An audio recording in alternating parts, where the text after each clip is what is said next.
Hello, my name is Marcus. I'm the compiler of a collection of therapy quotes entitled 1001 Windmills of the Mind, a collection of quotes taken from what's often called the psychodynamic or the psychoanalytic perspective, which long ago, as I understand it, was referred to by some as philosophical medicine or narrative medicine, helping one to be their own story doctor, helping one to find their narrative.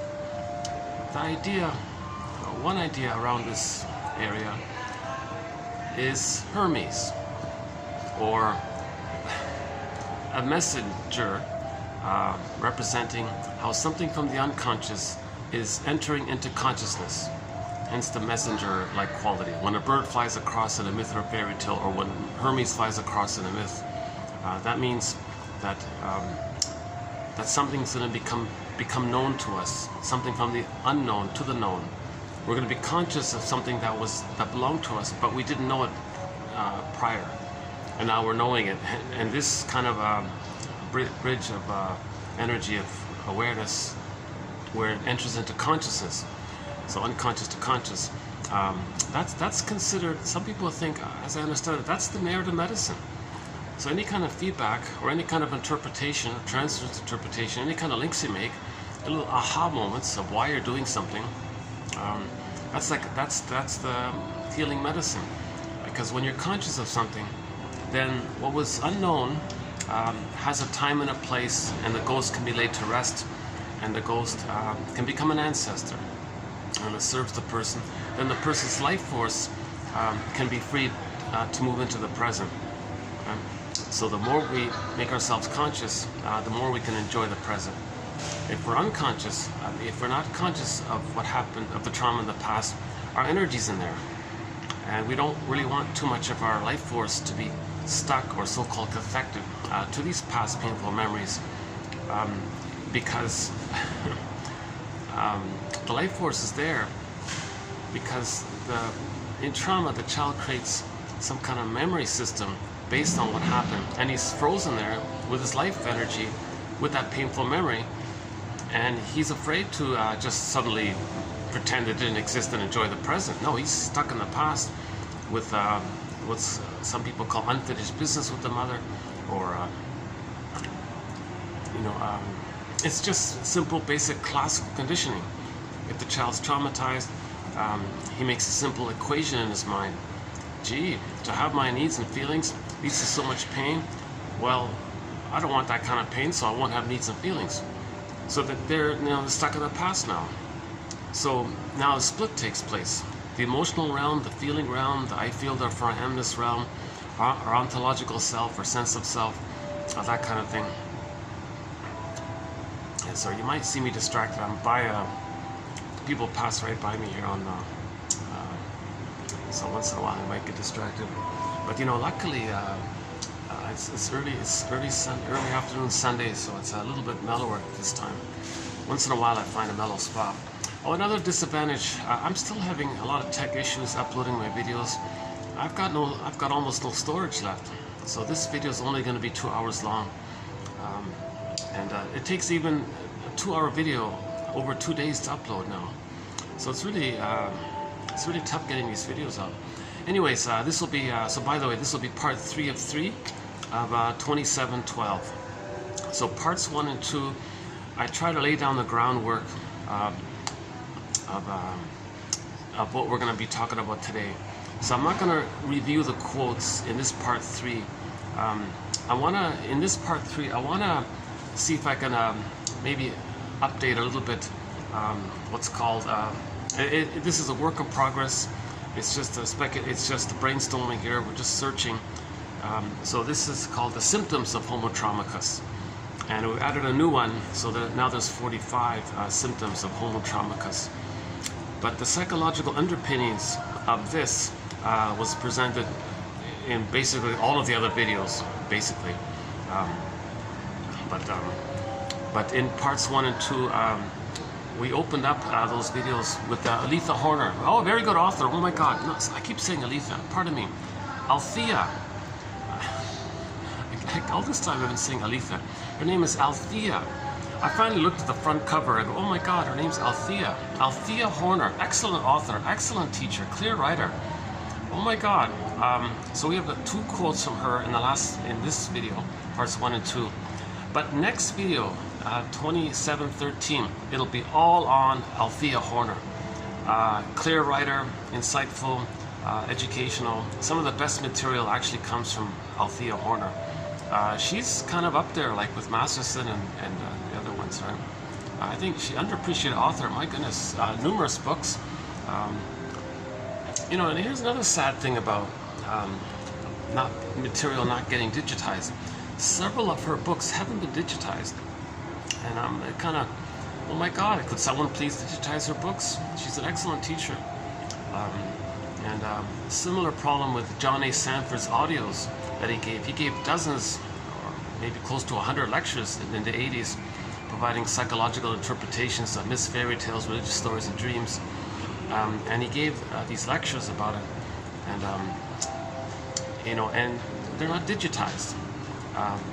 They were on cassette, and there was a company back in the before called Journey into Wholeness. So when he passed away, I think they went under or something. But those tapes have got to be around somewhere. So a lot of excellent material. And Edmund Burglar, one of our mentors, some of his books haven't been digitized. Oh my God, Edmund Burglar. Recently, his money book got uploaded, so that's encouraging. But his book about humor hasn't been uploaded, and a few other books. So I'm hoping more and more excellent material can get uploaded. Anyways, back to Althea Horner. So the opening up quote was one of hers. I didn't bring my laptop here, so because I want to focus on the symptoms of Homer Traumacus. So, but it was about how interpersonal relationships create an intrapsychic mapping, schema, script, working model, intrapsychic setup, whatever people call it. It's called internal objects, meaning some memory about yourself. You have memories around it in relation to the mother and the emotions there, and that's an object relations unit, and there's several units like that, and so the interpersonal relationships lead to an intrapsychic world, and the intrapsychic world then expresses itself interpersonally. Okay, so inside out, as above, so below. Okay, kind of like so object relations theory is the study of the internalization of interpersonal relationships. So baby has an interpersonal relationship with the mother. He records it. It's set in his brain. It's there. It's in the implicit memory system, the pre-verbal memory system. It's pictorial, primary process mentation. Unconscious logic is different from conscious logic. Burglar said, yeah, don't expect conscious logic to be the same as unconscious logic. Like the cat says in Alice in Wonderland. That's mad in there, right? Oh yeah, in part 2, yeah, one author talked about Neverland. It's just another magical kind of world, right? Things displace, things can flip, there's no time in there. It's myths and fairy tales, things are exaggerated. Condensation. When we sleep and have dreams, we're in that kind of world, right?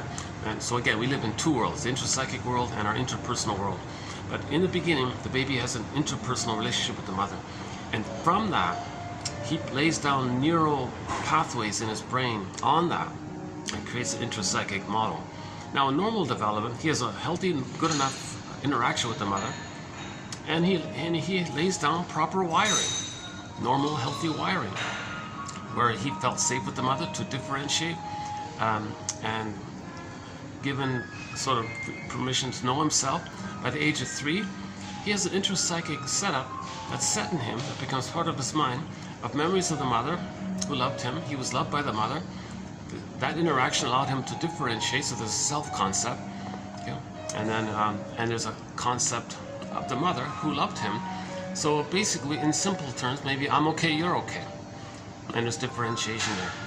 And when differentiation takes place, that means any kind of desperate defenses that the baby would adopt, like splitting, projective identification, reaction formation, identification with the aggressor, whatever temporary wild defenses the baby may have adopted earlier on in the beginning, they would become existential hearsay. confusion, splitting, etc. Those kind, the paranoid, schizoid, motive experiences, all that would become existential hearsay in normal development, and he ends up with "I'm okay, you're okay." So normal development, that means if he felt loved, then he developed from birth to three. So first 4 to 5 months, an extended paradise, hatches out, gradual hatching, 4 to 5 months to 18 months. The world is my oyster phase. So he thinks everything's him, it's all about him. The egocentricity is there, the primary narcissism is still there, infantile megalomania, the glorified self, the idealized self. He thinks he's Superman and all this, with his new motor skills. 18 months, key milestone, developmental milestone. He recognizes, oh my God, I get it now. I'm a person and others are people. Oh wow, we're like all people here, kind of thing. So he has some kind of sense of self, of his feelings and his identity. Others have feelings and identity, and it's a little complex like this. But he gets that kind of basic personhood of himself and the personhood of others, and recognize this personhoodness of everyone having a person. Everyone's a person like that. So now that's the now Voyager phase. At 18 months, he's going to be more of an explorer to know his interests. Okay. So he explores further, freaks out, runs back, mother provides emotional refueling, meaning you're safe, child. You can know yourself and you won't lose me. That's key, right? You can know yourself, and if you know yourself, I'm still here if you need me, just in case, during that phase between 18 months and 36 months. So let's say that takes place, and the child isn't rebuffed or rejected or punished or hurt or used. Any kind of these convoluted, painful things take place. Assuming none of those disturbing things take place for the child between birth and 3, at the age of 3, he develops a normal psychic structure. Okay? So the intrapsychic. Okay? So if the interpersonal leads to the intrapsychic is then expressed interpersonally. Okay, so the intrapsychic, if it's I'm okay, you're okay, normal, then he'll relate to others from that place. The temporal, spatial spectacles, the philosopher Kant calls it, right? And importantly, the capacities of the real self are available to him at the age of 3, okay, with the psychological birth. Okay, that's described by Masterson, one of our mentors, James F. Masterson, in his book, The Search for the Real Self. He lists these various capacities: intimacy, knowing your interests, not goading others to play roles from the past, none of these, duplicity, all these kind of games people play in either-or attitudes. Okay, so he has the capacities. One of the capacities is that he has an ego that recognizes his uniqueness. And through that so-called ego self, they call it access. I don't like that phrase, the ego self link or something, meaning a conscious ego that recognizes how the person's unique. And through that consciousness, the uniqueness can be expressed. That's joy at the console. That's pleasure, that's love, that's the natural expression of the person's uniqueness. Okay, back to John A. Sanford, he says, the Great Spirit says everything's unique in nature, right? Even all the leaves on these bushes here are unique. And on a stem, every leaf is unique. With humans, same thing, but with humans, it's based on our consciousness. With our consciousness of our uniqueness, we can express it. And that's pleasure, that's joy running the console. Okay? So in normal development, joy runs the console. Okay? So a reference here is the Disney film Inside Out. Joy runs the console. And and reality, and joy is part of the golden ball. Wide range of feelings, needed feelings, appropriate feelings, aliveness of feelings. So joy can step back temporarily if there's a loss and let sadness run the console. Okay? Sadness means we admit the loss, feel the sadness around it. Then that memory has a time and a place. It has like a place. It's sort of like captured, so to speak. Mentalized, recognized, captured. Then sadness and joy can swap seats, and joy can run the console again. So normal development, joy runs the console. The serene, inexhaustible fullness of being, the beingness. Yeah? Again, the beingness. And if he has his beingness, then when he gives to others and shares with others, but doesn't feel like he lost his beingness, some people think that's the basic definition of genuine love. When you're giving and sharing and all this, but it's not like you're losing yourself by doing it. You can still have your being and your loving. It can coexist, kind of thing. But he's okay. So I won't. It's an important topic. The capacities of the real self. In relationships, there's intimacy. They can make I statements. Misunderstandings, they talk about it. They sit down. Let's make an I statement. That reminded me of this. Talked about, and they're open. They can be intimate. They can share their vulnerability without exaggerated fears of abandonment or impingement.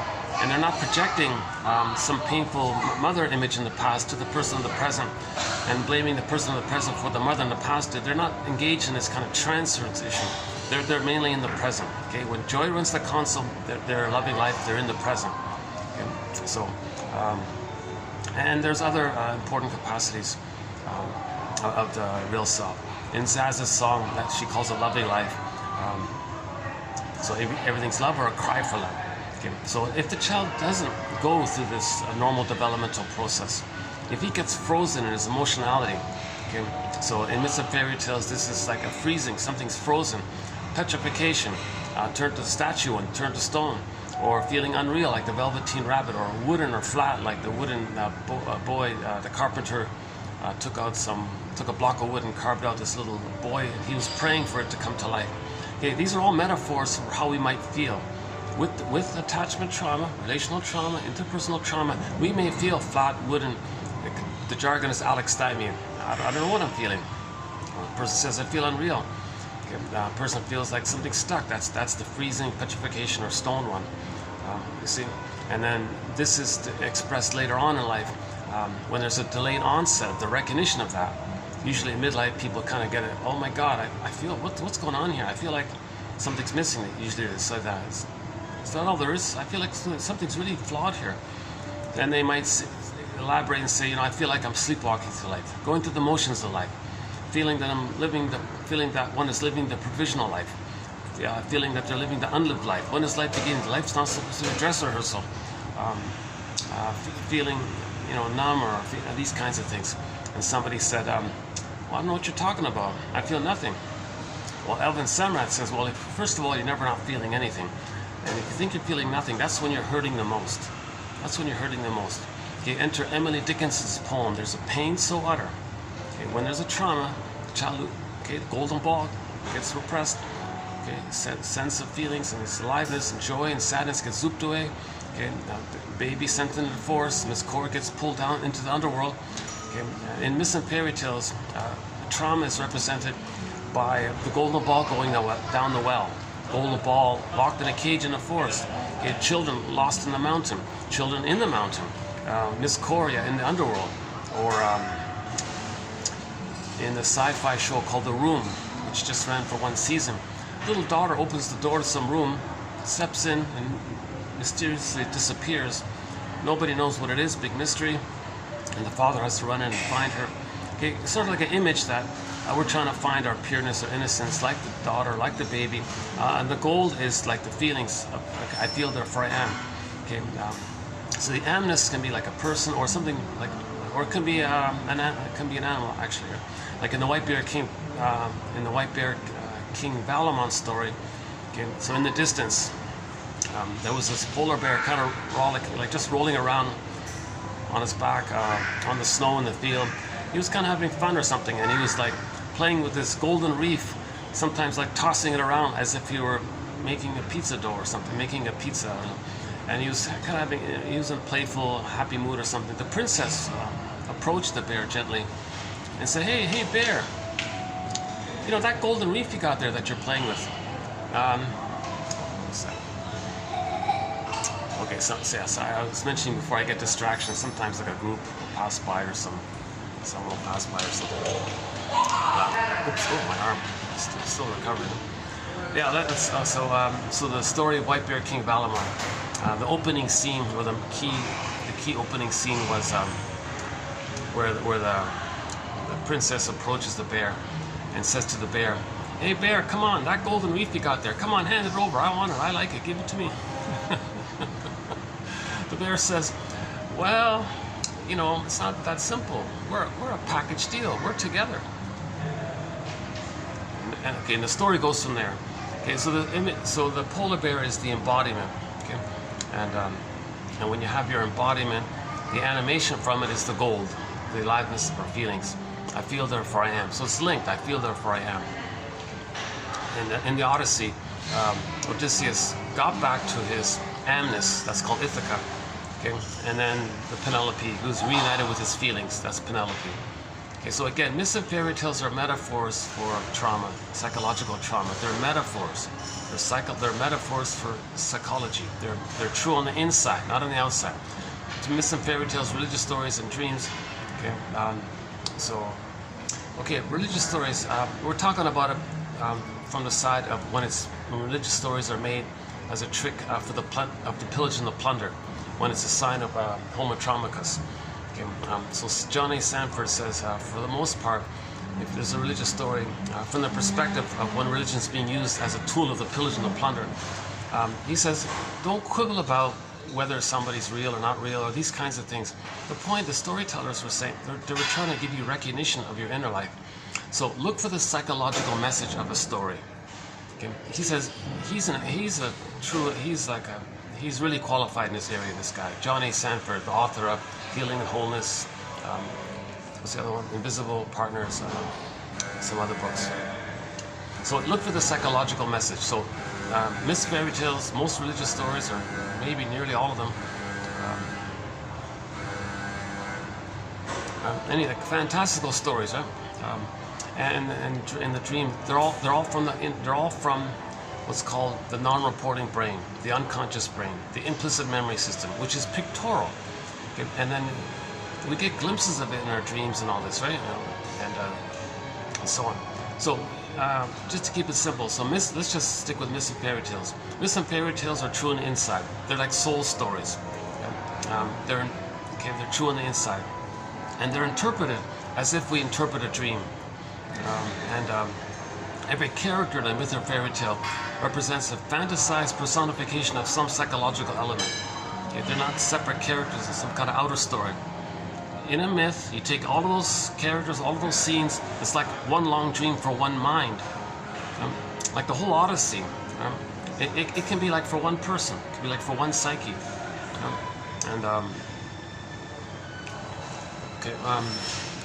And storytellers would, condense things and make things vivid, to make it memorable, to make a point.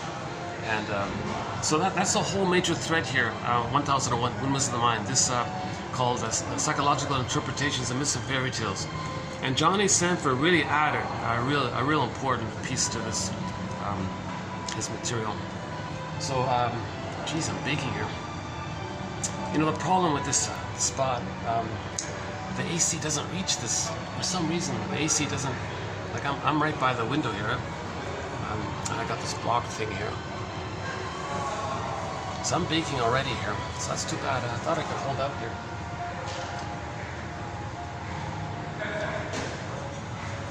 Let me go to another spot. The problem is I've got limited time here. Jeepers. This is going to need a good 2 hours. I want to squeeze this in.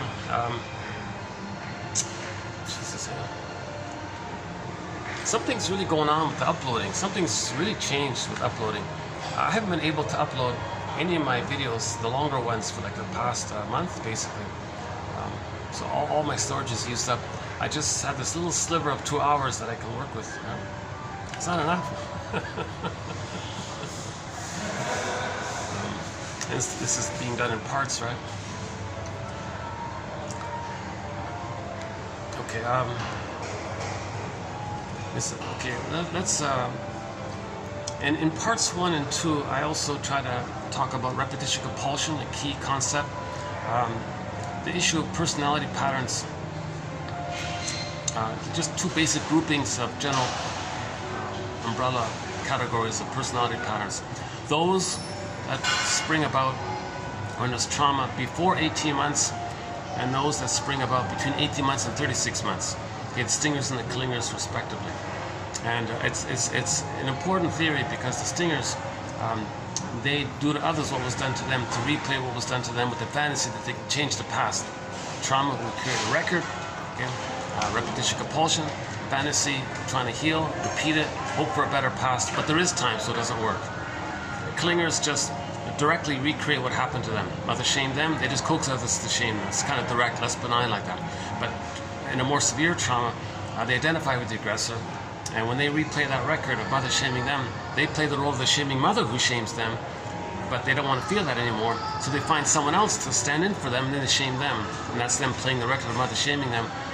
And that's now all this dysfunction is for the person to know symbolically what happened in the nursery. Okay, in trauma we repeat. The basic trauma is a mother shamed a baby, creates a record, a memory. Self was shamed by the mother who shamed him. New situation, they're going to play that record. In the stinger personality patterns, they play the shamer, okay, who shames them, but because of the pain of all that, they don't want to feel that anymore. So they find an innocent, non-threatening substitute other, safe, innocent, however it is, they're safe. They'll play the shaming mother who shames them, but to not feel and relive that, they want to replay it because they have a fantasy that by replaying it, they're still in the past crying for mother's love, so they're replaying it, but it's too painful to keep replaying it and feeling it. So they find someone else, so-called emotional triangle effect, like scapegoating effect, to not feel it, right? So they find the non-threatening substitute others, okay, and then they shame others. They replay the record of them shaming themselves, but they see themselves onto others. So the behavior is they'll shame others because they want to shame themselves, but they can't feel it. So as a defense against the pain of reliving how mother shamed them, they shame others to distract them from the memory of the pain of how mother shamed them. Now trauma. Okay, so we covered this in more detail in previous videos, but it's sort of a key point here. Trauma between. So in distinct personality patterns, they identify with the aggressor. When they replay the record, they treat others the way the mother treated them. Okay, and it's just they're doing it again and again and again. Why? Because the basic general idea is that when there's trauma, the organism is trying to heal. Because the baby doesn't understand time, that means it's always in that place. It's timeless. It's infinite. So there is time, but the unconscious doesn't know that. So in the present, it's still the past. So we transfer the past into the present. Okay? The present just becomes like a new cry for love, like in the past. Okay? But the present isn't the past, no time machines. And they're stuck in this kind of thing. So Edmund Burke, one of our mentors, says, every neurotic is a music enthusiast, but he only has one record. He carries this record with him everywhere he goes. Every time he sees a record player, with never-ending fiery ardor, he spins off that tune. He had the tune, Cry for Love. So in the first part, so earlier we said, if the child goes through the developmental process, he'll be in the place of love. Everything's love or a cry for love. Okay? Now, in the place of love, he's got a lot of songs, a lot of variety. Affection, tenderness, care, trust, empathy, reparation, creativity, spontaneity, play, a wide range of feelings. Because joy and sadness and the golden ball are at the console, and there's a wide range of feelings there. Now in trauma, that golden ball is lost. Okay, joy and sadness got zooped away. So what was left? So let's, again, with the Disney film, we saw mainly fear, anger, and disgust character. Fear gets overwhelmed easily. Okay, so think about the baby. He can't move or crawl. He can't flee from the abusive mother, so he's going to quickly get enraged and start screaming and all this. And the disgust character is mainly about the physiological responses of distaste and dismell. So it's mainly anger at the console, right? So in other words, when joy and sadness get zooped away, they're in the survival mode, right? So-called reptilian way of thinking. I mentioned that because I just saw a YouTube clip about this, about advertising. Some guy, I just saw a portion of it. The guy who wrote the book Culture Code. He says, oh yeah, he was like an advisor for advertising companies. He said, and the companies would say, we want to sell more, fill in the blank. He said to them, whatever you want to sell, find the reptilian trigger. Say something that triggers their survival attitudes. Oh, is that how it works? So that's why a lot of ads are about, one-up winning, increasing your chances. It's just survival mentality. So people buy products in that area, not for a reason or practicality. So for example, the car, he said the cars, right? There's an affordable, strong, reasonable, good car, good mileage. Forget it. They'd rather buy a gas guzzler because it's bigger and has more horsepower, but they don't need it. It's not practical. And they don't climb dirt roads, but they want it because the feeling of the survival mentality. And he gave, that's not maybe the best example, but he says people are more motivated by the okay, then in the so maybe stinger personality patterns will be more drawn to buying products for that kind of survival attitude, right? You know, the professor might drive a normal fuel-efficient car kind of thing. He's thinking more reasonably or something.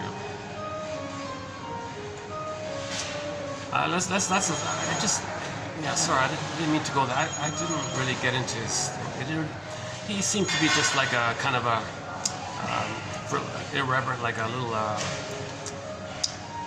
entertaining a little bit about little snippets of psychology. He speaks quickly and he throws all little crumbs. Doesn't develop anything deeply. So I see what he's doing. He's I can a little bit relate to him a little bit. He wants to be liked and he's entertaining. He's throwing out these little nuggets of ideas, but some of them are very vague and undeveloped. So he said, when we're in the womb, we hear the beat. Well, that's why people go to discos. It's dark and closed. They hear the beat. Okay. And it's too simplistic. You need a lot more work in that area to talk. And then he doesn't follow up. He doesn't elaborate. And a lot of his ideas are sort of in that category.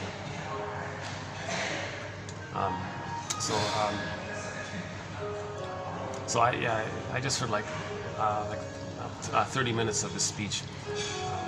Okay, why am I dwelling there? Yeah, because I just heard. Okay, so this. I'm sweating here. Speaking of, one second. Yeah, let me move here. Oh, geez, I thought I could hold on.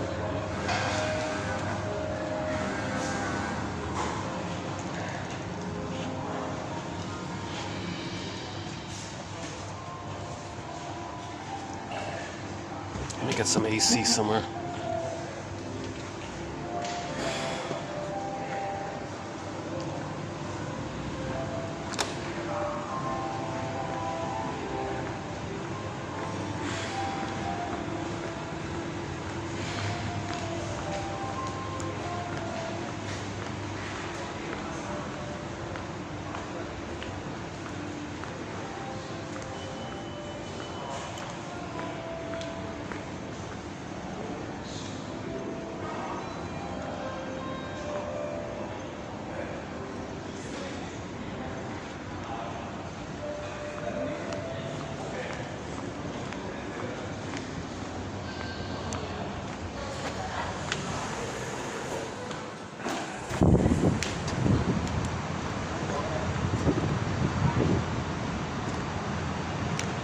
I still haven't figured out what this thing is. Some kind of clover or some kind of cauliflower or something.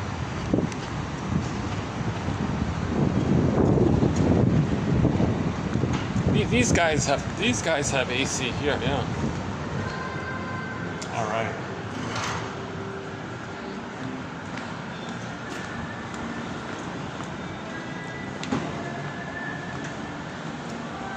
It's not too convenient here with got the front stop right there. All the traffic passes right in front of me. Still looking for a venue where I can do these videos at one go. It's smooth. Those are my rare few good videos are the ones where I'm in some kind of nice little venue with a view, no distractions. Those, oh my God, I love those. It's very rare to get that.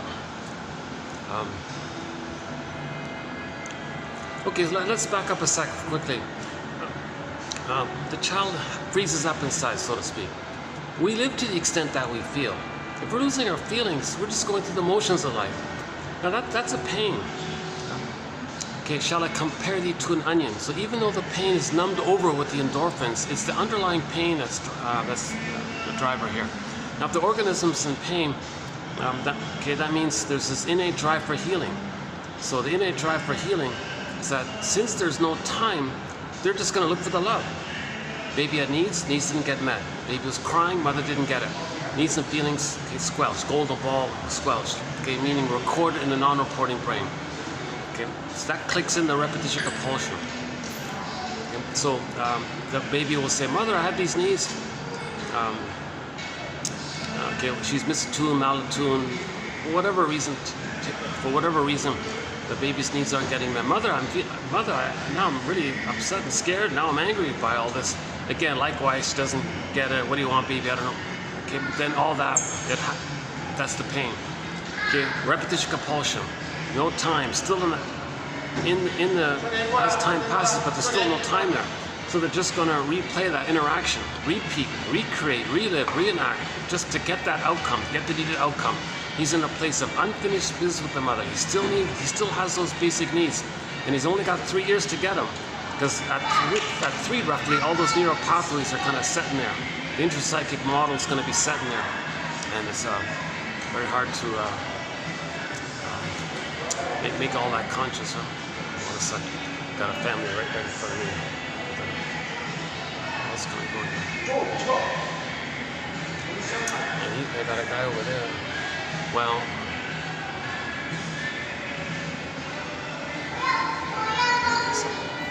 okay, they're on their way now. Oh my God! I hope this music isn't copyrighted. Oh, Jesus. Yeah, it's a nice song and all that, but okay, I'll cross my fingers. Hope this music isn't copyrighted. If the camera picks up some copyrighted music, the thing gets blotted out. But since this video is under 6 hours, I'll be able to trim out the copyrighted section.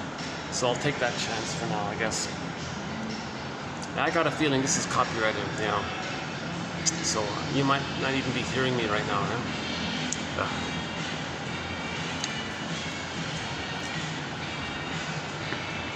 Yeah, I'm sure this is copyrighted. This is copyrighted. These famous songs are usually copyrighted, right?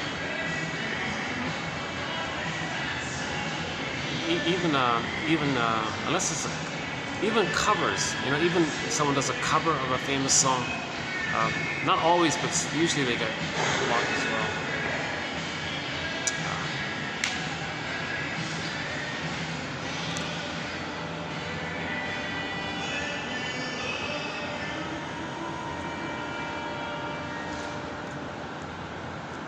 Let's wait till this song's over and I'll continue. Okay, so let's say, so repetition compulsion. Okay. The image is a record, one of those 45 records, one song on it, what we just talked about. Okay. It's an inner conflict. Okay. Baby has his needs. He's afraid to admit it. He's afraid to be rejected again, but it's still there. But he's got to have it. Inner conflict, repressed. Okay. That's the cry for love on a record, on a 45. Side B is the same song as side A. Or if it's one of those flimsy, you know, in the magazines they gave you sometimes a 45 on a floppy. There was only grooves on the one side for the one song. Side B was flat. The point is, it's just got this one song, the cry for love. Okay, so every neurotic, so neurosis, is the freezing of the inner conflict that's repressed. Makes one dysfunctional because you're not enjoying the present. You're living in the past. You're distorting the present to fit the past. The present isn't the past, but you're dwelling in the past. You're living in the past because you didn't really cycle it through. You couldn't categorize it. You couldn't mentalize. You couldn't know it. Couldn't experience it. There's just too much excitation in that area. Okay, Enter the Greenberg film. Shrink said to the guy, "You have trouble living in the present, so you linger in the past because you feel like you never really lived it." Okay. So it's dysfunctional to distort the present, not see the present, not recognize the present for what it is, filter it, make it up, hallucinate it. You don't care because you're stuck in the past. Again, when they're stuck in the past, they're hoping for mother to change her ways, provide the love that the baby needs so he can get proper wiring. It's painful to live with improper, convoluted, distorted, paranoid, schizoid mode, splitting mechanism, fusion, flips, all this double thing, all this convoluted wiring that goes on that leads to double think and trans logic and identification with the aggressor. And, you know, it's the Neverland, like she was saying yesterday. That's painful, this kind of thing. You know, and then it's addictive and it's hard, and you're not really enjoying life if you're always in this narcissistic seeing trauma that early on. All they have left is that original narcissism that all babies have in their uterus, where they think they're little gods. So they're always pursuing it, chasing this. They're stuck chasing this. So neurosis is neurosis or dysfunction is the petrification of an infantile conflict that's repressed. That's the record. Okay? Every neurotic is a music enthusiast. Means he would love life, right? But he's only got this one song, this one tune that we're talking about. Okay? And in every new situation, so the metaphor is that every time he sees a record player, one of those phonograph player turntables, with never-ending fiery ardor, he recreates, replays, spins off that tune, recreates in the present something that metaphorizes, something that symbolizes the past. Okay? So he may see him, so in the case of the Stingers, in the present, when he replays the record of mother shaming him, in the new situation, new interaction, new event and all this, he'll play the shaming mother who shames him. He'll recreate that, restage it. But he'll be the shaming mother who shames him. Because the baby and the mother are one, they're fused, so he's going to shame himself in effect. But that pain is too much, so he's got to find someone else. Enter them, Murray Bowen's triangle theory. He has a huge emphasis on this so-called emotional triangle, the scapegoating effect. But what he's talking about, in my opinion, is this traumatic area. He overgeneralizes it too much. That's his weakness, I think. He's projecting his traumatized mind onto everybody. Because like Mr. Bowen, the Stingers don't understand trust and love and affection and tenderness. They're stuck in survival mode, that so-called reptilian kind of attitude. There was an old book called something about like puppy love or reptilian. It's not very helpful, is it, those phrases, right? For survival. Okay, so neurosis, so every neurotic is a music enthusiast, but he only has one record. He carries this one record with him everywhere he goes. Every time he sees a record player, he spins off that tune. Meaning, in the new situation, he's going to recreate, symbolically, metaphorically, that interaction in the nursery, in his mother's arms, at the breast, that interaction in the feeding time. He's going to recreate that whole thing. But this time, he'll play the shaming, rejecting breast, okay? Find others to stand in for him, okay? And then he'll shame others because the mother shamed him. Oh, I got a guy right there. Hold on a second. Thank you. Keep going. I find it distracting a little bit when someone just sits too close to me. Hold on a second. Is this guy still there? Oh, he's still there. Okay. Okay, I've cooled off a bit, so let's go back. Oh, yikes. Yeah, with the heat index, it's 40 something. Low 40s with the heat index. Still pretty hot. Yeah, nice hotel here, yeah.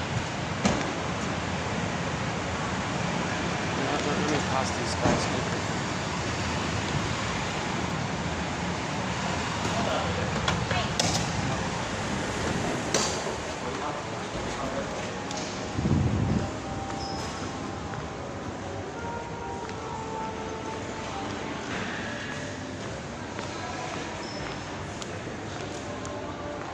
Okay, let's see if I get lucky. Let's try this one again.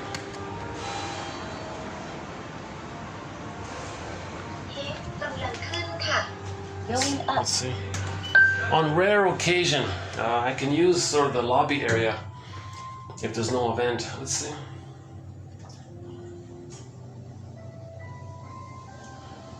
You see, it's, yeah.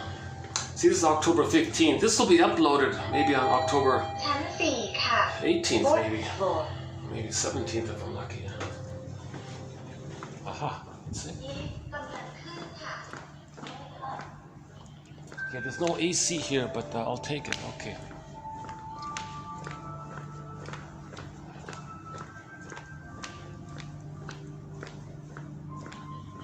Okay.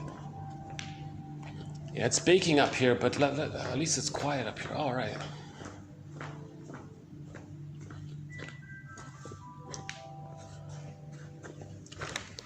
How's the lighting? Lighting's still okay. It's doable, right? Lighting's okay. Okay, I want to get I want to get the symptoms of homotraumagus in. If by chance I don't get it in, there'll be a part 4. Okay. So I'll just focus on the stinger personality patterns for now. We won't do the clingers for this time, because the stinger personality patterns is mainly what's causing a lot of this not making sense. Kristen Wilson in her speech says, if you're not in your body, meaning you feel numb, okay, it's disembodied discourse. If you're not in your body, you're not making sense. She says, literally, you're not making sense. You're not making sense, conscious sense. It's unconscious. It's mad, and the cat in Alice in Wonderland, it's mad. You're not making sense.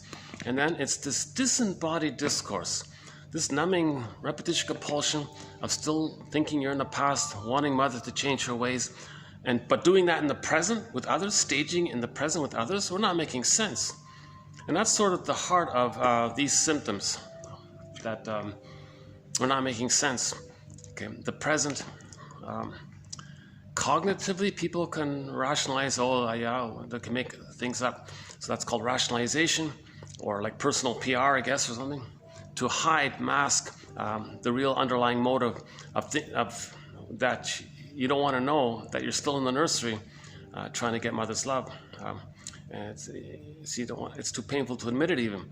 So you cloak it, so you use your cognitive skills called rationalization or intellectualization, tricks and all this to hide the real motive. So we're not making sense. So in a speech, so we played that speech, "Ooh My Soul" by Kristen Wilson.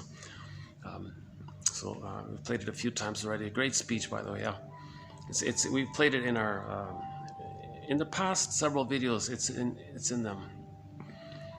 Okay, so. So the child's egocentricity. Oh yeah, the child's egocentricity, him thinking it's just about him, everything serves him, it's all about him, infantile megalomania. Okay, that dissipates at 18. This guy's standing right beside me there. Where else can I go? Okay, hold on a sec. Actually, it's baking up here anyway, so I might as well go anyways, right?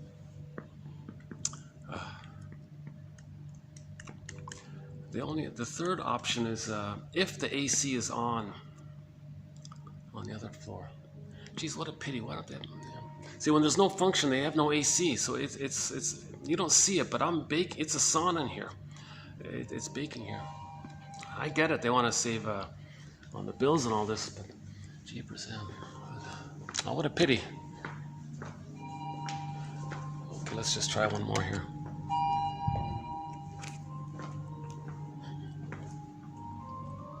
Oh, he's the guard or something, yeah.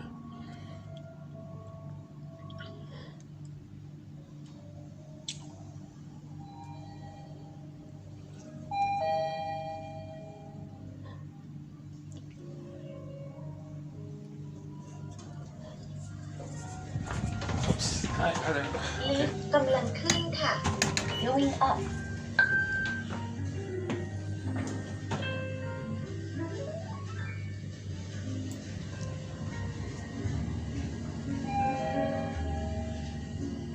ชั้น 6 ค่ะ 6th floor. Okay, thanks. No, there's no AC here either. Jesus. This is one of the nicest hotels, but they never have AC around here. Jesus, this is always open. Unless there's a little bit here. Let's see.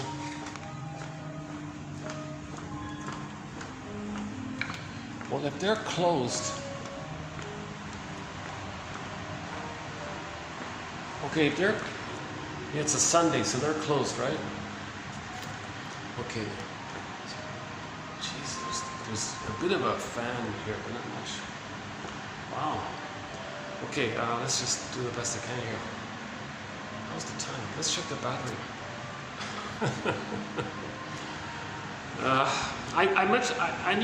I need a good 6 hours to do a video now. For me to settle in and do like a full video, I need a good like 5-6 hours. To squeeze 6 hours in 2 hours, I'm finding it really challenging. No, there's no AC. This is just like a little fanny kind of thing. Just barely like a little fan. Yeah, here it is. Here's the spot right here. This is the only spot where I can feel where I can feel a breeze of some kind.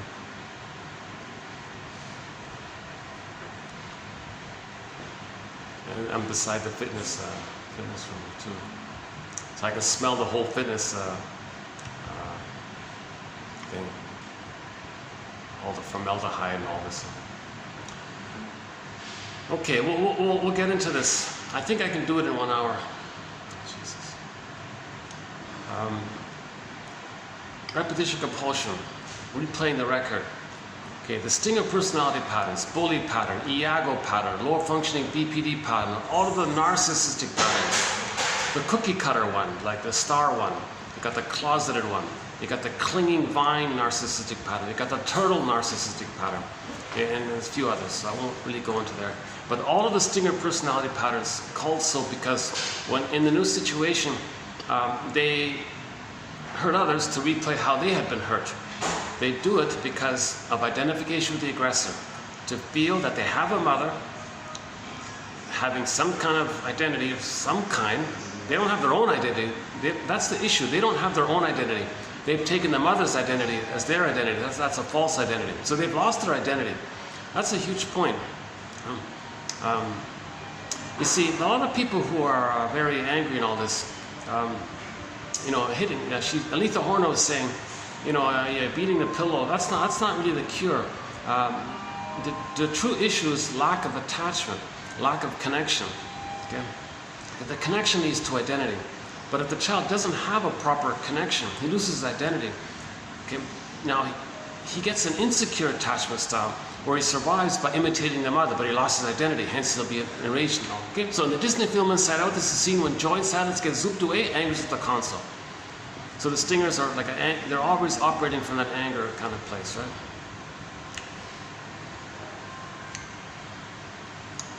Okay, wow, that's pretty. Yeah, they have a very strong, like a perfumey, like a shampooy kind of smell here.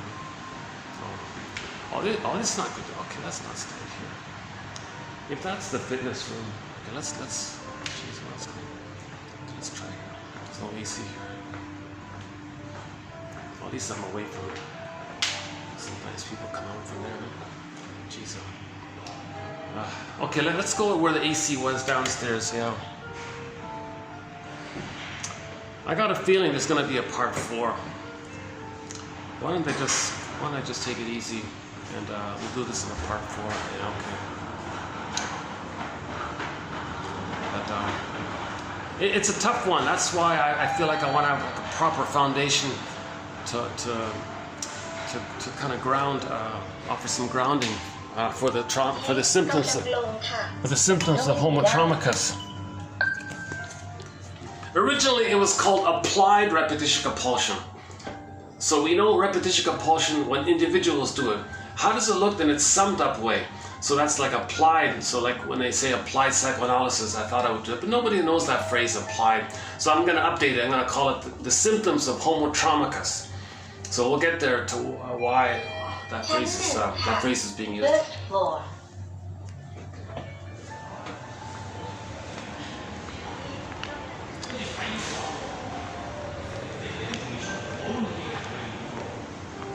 Maybe, yeah, okay.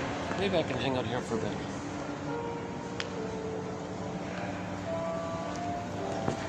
Okay, let's use one of these Star Trek captain chairs.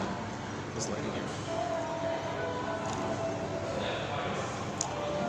A little distracting, but I'll try to. Okay, let's try this. It's not too busy. It takes me longer to do a video with the people passing by all the time. Jeez. I feel this. I feel like I'm criticizing myself for this anxiety. I'm criticizing myself for my own anxiety, and that's making me anxious. and it's making my video less efficient somehow. Yeah. Okay. So we're talking about the sting of personality patterns. So, sting of personality patterns. Okay, narcissistic, bully, Iago. Iago is the envy-based one. Okay, so the envy-based one, that's a key one as well, right? The baby believes that the mother hated his goodness. To have some kind of survival coping strategy, he desperately says, fine, I won't have myself, I'll hate goodness like you hated my goodness. And so he'll imitate the mother, adopt the mind of the mother. That's him having some connection to the mother, but now he's got to be loyal to the mother to have the mother, because he never got enough love to have his self. He doesn't have his identity, hence this existential issue.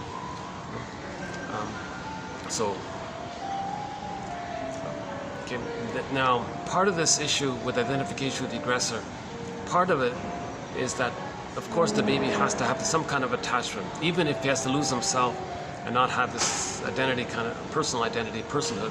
He'll imitate the mother. So he has the mother complex. If it's a daughter, she has the electric complex. So that's a big area there. And the person didn't get their so-called, quote-unquote, pre-Oedipal needs. I mean, the basic nurturing to know themselves. Right? So they're traumatized very early on. Greed, of course, is going to be in there, in the repetition compulsion. And the anger is going to be in there because attachment means pain. And then there's the anger, but at the same time there's the greed to get the love that was needed. But at the same time there's hatred of the good, so there's rejection of the good. So ultimately they just hate the goodness. So envy means hatred of the good, right? Baby believed that the mother hated his goodness. To have a mother, he's got to imitate her, act like her, be loyal to her, stay like her. So when he hates goodness, he feels safe with the mother. Now, Schadenfreude, the mother got some kind of pain relief by this. Okay, if the mother uses the baby, she got some kind of soothing by it somehow. If the baby imitates the mother, acts like the mother, okay, and recreates that, that's called Schadenfreude. So he'll get some kind of pleasure at other people's expense. The way the mother got some kind of pleasure at the baby's expense. Okay, now the grandiosity is still there, because that only dissipates when love is there. Love's not there, he takes refuge in that old grandiosity. Okay, grandiosity dissipates at 18, it starts to dissipate at 18 months if he's loved. If he's not loved, he's clinging, taking refuge in that grandiosity. So cynicism gratifies grandiosity, right? Dark humor, or shaming humor, thinking you're above others, all these kinds of so-called superiority complex, it's a reaction formation, it's a mask to identify with the aggressor. And when the baby's in a state of thinking he's a little god, and the mother's a bigger god, acting like the bigger god fuels his little god thing. So he thinks he's so superior and above others. So in other words, he rejects the humanist side of it all. So he'll think he's superior and your humanist is inferior. So he hates the quote-unquote more human side of being human. He hates weakness, sensitivity, vulnerability, trust, affection, reparation, apology, oh my God, gratitude, trust, affection, like these kind, oh my God. Because originally when the baby had those kind of basic primal needs, the mother squelched it. And it's too painful to even admit it and know it. And their agenda is to repeat what the mother did to them. So when they hate goodness, they're repeating how the mother hated their goodness, so they feel safe and gleeful and excited. Then it's cloaked over with a rationalization, some kind of excuse. How are we doing? That guy's still there, eh? Okay, I don't want to, talk too much to bother the guests or anything. Let's see if I can go back to that AC place.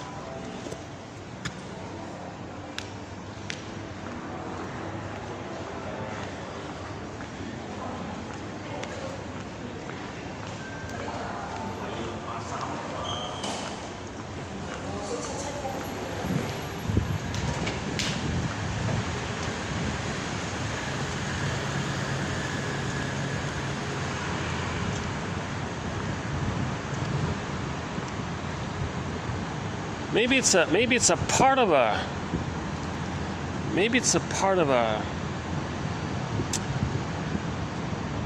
I still have no idea what this. Oh, he's still there. Oh, that's too bad.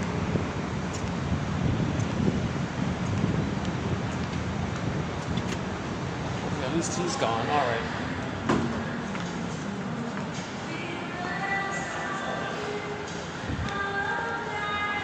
Oh, this is cool here. Jeez, what a difference. Here they've got. It's nice and cool in this place. Those guys, whatever. That side, for whatever reason, they have it on minimum. Minimum AC. Oh yeah, what a relief. Yeah, I can feel the AC. Sorry to bog you down with my little... Oh yeah, so I've done my disclaimer several times already. I'm not a shrink, I'm not an analyst. So for my full disclaimer, can I refer you to parts 1 and part 2. I'm only the compiler of the quotes. I'm trying to learn this perspective. Okay, the psychoanalytic perspective, okay, where you make links. Okay, got a pattern, when did it begin? And then to see a here or now live example of that pattern. And then that's making the unconscious conscious. Hermes flies across, a bird flies across. Okay, that's recognition to the past. That reorganizes the past. It doesn't change the past, but it reorganizes your memory in the sense that the memory has it's been captured and it can be laid to rest. It goes laid to rest. Then you can enjoy more the present. So that's the whole psychoanalytic perspective, basically, right?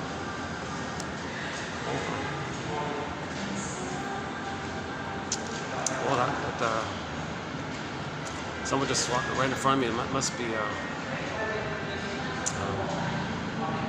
had a lot of, has lived a lot of life. Yeah, somebody in their senior years has looks like a wise person. Yeah, actually,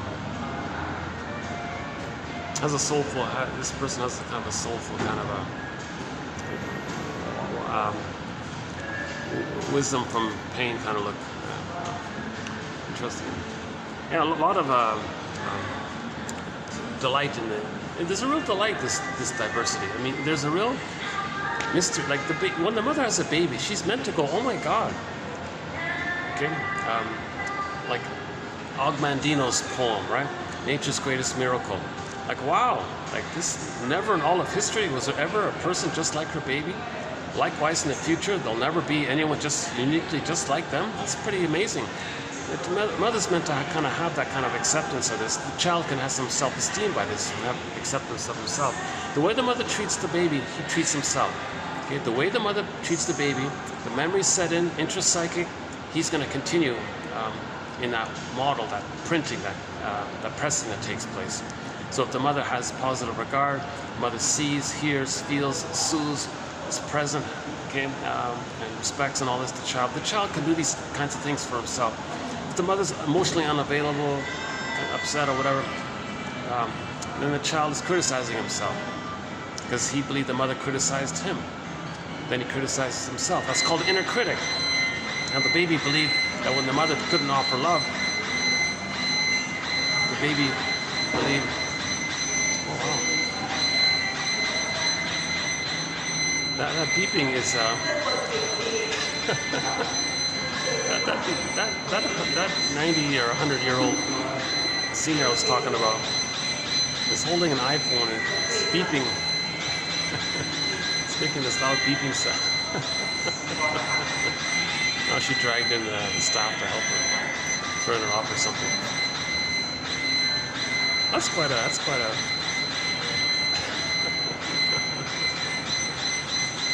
Something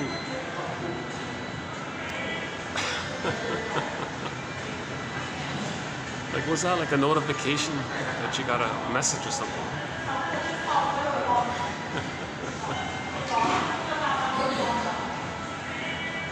But she's got her act together. Like she's really composed. She has a lot of self-composure. She's got to be there. I'm thinking maybe early to mid 90s. I'm not sure. Okay, I do my very best to not let anybody like in the camera. On occasion, somebody might pass behind me just by accident, kind of thing. Yeah, but she's an interesting character. Okay, hang on. Let's go back to this. It would be fun to just spontaneously interview people. Tell us about your philosophy.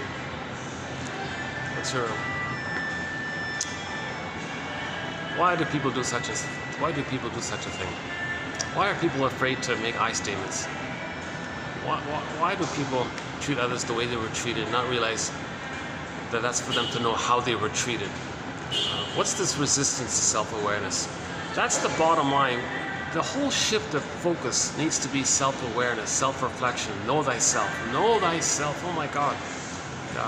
See, there's a real resistance. There seems to be a resistance to knowing ourselves because we feel criticized at the same time. Then we felt like we lost ourselves, our lack of identity. So knowing ourselves can trigger the feeling of who am I, and the pain around the loss of ourselves. Or imitating the mother, gotta separate from the mother. Oh my God! So that's why it's called the midlife audit, the midlife examination period, the self-reappraisal period. It's the universal monomyth, Joseph Campbell calls it, called "Who am I?" Meaning finding your golden ball. I feel, therefore I am. Oh, I see. One of our kids just picked up the great-great-grandmother.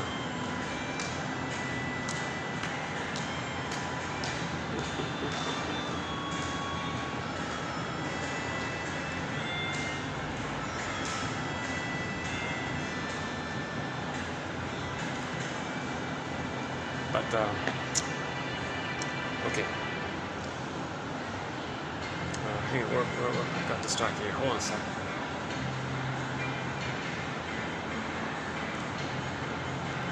Oh, I'm not gonna get this in. Oh my goodness. Oh, come on, YouTube, let me upload. Why is it?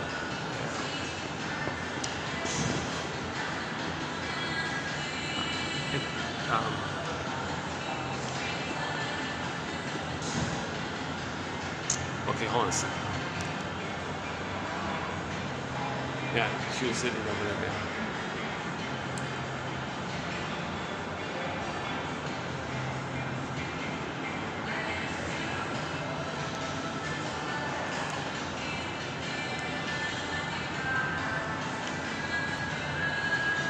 You know, because I have a lot of ground to cover, so I feel like I always feel like I want to offer enough of a foundation from which to then launch into this. Because this material, without the foundation, it's too airy. It sounds too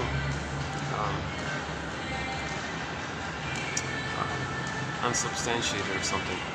But if we have some of the practical theories from object relations theory, developmental theory, psychoanalysis, psychoanalytic theory, then then there's some little clicks in this, right? So identification with the aggressor, that's a tough one. So the stinger personality patterns, they're going to replay into the present a metaphor version of the actual experience, thinking that they're still in the past, wanting mother to meet the baby's needs. So needs and feelings are linked. Needs met, satisfied. Needs unmet, okay, angry, basically, right? Scared and angry. Okay, if there's trauma that early on, they're still in that loop. Okay, they spend their whole lives addicted to that loop. Part of it is that when there's a pain so utter, the endorphins kick in. And the endorphins seem to be the only thing that's strong enough to numb over that great pain. And it gets to the point where they're just repeating, and they're dependent. Now they're dependent on the endorphins. Hence, narcissism is named after that little white flower. The narcissus flower gives people that illusionary numbing feeling or something. So that this repetition compulsion to maintain the grandiosity, so-called search for glory, search for the throne. I mean, the babyhood throne, right? His Majesty, little baby, that whole throne. They're searching for that throne. They're stuck there. They didn't get enough love to graduate out of it, and they're just always stuck in that loop. Okay, so cynicism, all this dark humor, shaming humor, all this negative humor, and putting others down humor, or hurting others because they were hurt. Okay, and there's very different degrees of all this, right? Stingers don't like feedback because that means you got to trust someone. They don't want to trust.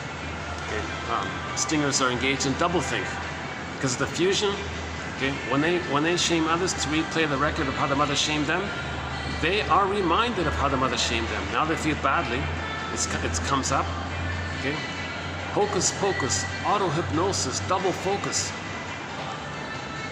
because they've acted like the mother who shamed them, and now they're feeling the pain, okay, that they repeated onto others. They'll say the one they just hurt is the mother who hurt them. Hocus pocus, Neverland, right? Like the bully pattern kicks the poor little innocent geek kid on them and say, "Oh, that kid is so bad. He's a dangerous one," and he'll believe it. He needs to believe it because he's one with the mother who did that to him.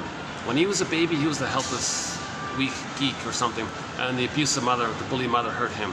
He's just replaying this kind of thing, and then he creates excuses. The way the mother creates excuses.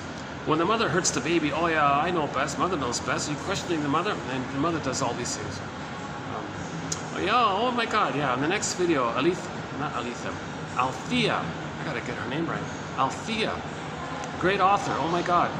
Althea Horner, we'll be posting a very good quote from her about some of one of the key tactics that abusive mothers do to their children.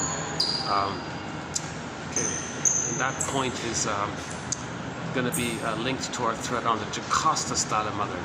So the Jocasta style of mothering means when the mothers use the baby to meet their needs. Okay, the baby's golden ball gets locked in a cage. The key's under her pillow. The Iron John story. So we won't go there today. Another stinger personality patterns. Another key point is if two stingers get together, there's a lot of hostility there. Okay?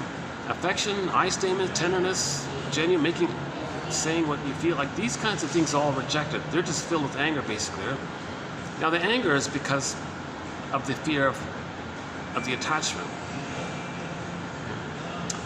So, here's another blurred in thing. Althea Horner says a lot of this anger, if they get a reaction from others, the reaction makes them feel they have some existence. So there's like a little clue, like a symptom of their own lack of existence when they depend on the reactions of others, and their other people's reaction, they feel they exist or something. So they detach and create a wall from relating, and then because of the fears around that. But where's their identity? Well, if they fix it so that others react to their negativity, well, then they can vicariously step back and say, well, they reacted to me, that means there's a me. But it's a vacuous thing. Althea Horner was calling it, instead of having a house, you just have like the little rooster thing on the top or something, the weather vane on the top. You don't have a house. But they're only searching for that weather vane thing on the top.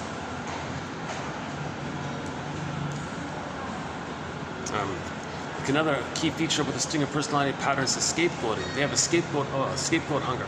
Yeah, back to that one. So the scapegoat hunger. If two buddies just get together and both of them have one of the stinger personality patterns, they have a huge scapegoat hunger. First thing they do is first things first, they're going to say, well, who are we going to scapegoat? Who are we going to hate? And so we'll say the third one is bad. That directs their anger at the innocent third. So the two of them can get along. Now they're getting along. So what do they want to get along with? Well, you taking turns playing big shot. You play big shot for a while, I'll play big shot for a while. No feelings, no genuine relating, just utilitarian. You play big shot for your grandiosity. I get a turn playing big shot for my grandiosity. Anything beyond that is on the third. Any frustration, any truth, any hurt, any sadness, any loss, okay, the third is bad. So they have the scapegoat hunger for that. Now, if two stingers get married, they do it to one of their children. So they will traumatize one of their children for the purpose of seeing their child be a proxy anger expression for their anger. So they make one of their children upset and angry. Then they can see vicariously that when the child is angry, that the child is expressing their anger. So the child is expressing the father's anger, the child is expressing the mother's anger. And the parents do this covertly, secretly, sneakily, enjoying this, okay, because their anger is being expressed via the proxy of the child. Again, proxy means someone who does something for you, plays a role for you, feels for you, etc. So that's part A. They create a proxy. Evocation of a proxy. Easy to do. It's easy for the mother and the father to upset the child. don't provide what they need, deprive them of their basic needs, make it difficult for them, make the child angry. It's easy to do, right? The mother can easily make the child angry. Then she, oh, look, the child's angry. He's expressing my anger. Yeah, father's doing the same thing. Another family here. Oh, this seems to be family corner right in front of me. Okay, hold on a second. Oh, this is not really the problem is that guy's, is he still there? Hold on a second. Oh, he's still there, huh? All right. Let me go around here.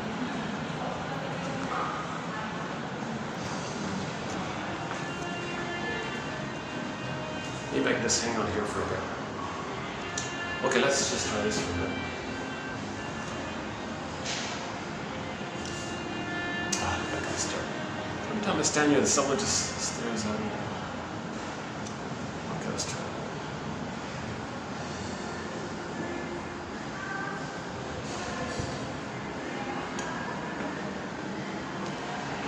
Okay, I block him from. I gotta block this guy's view. Okay, let's try that.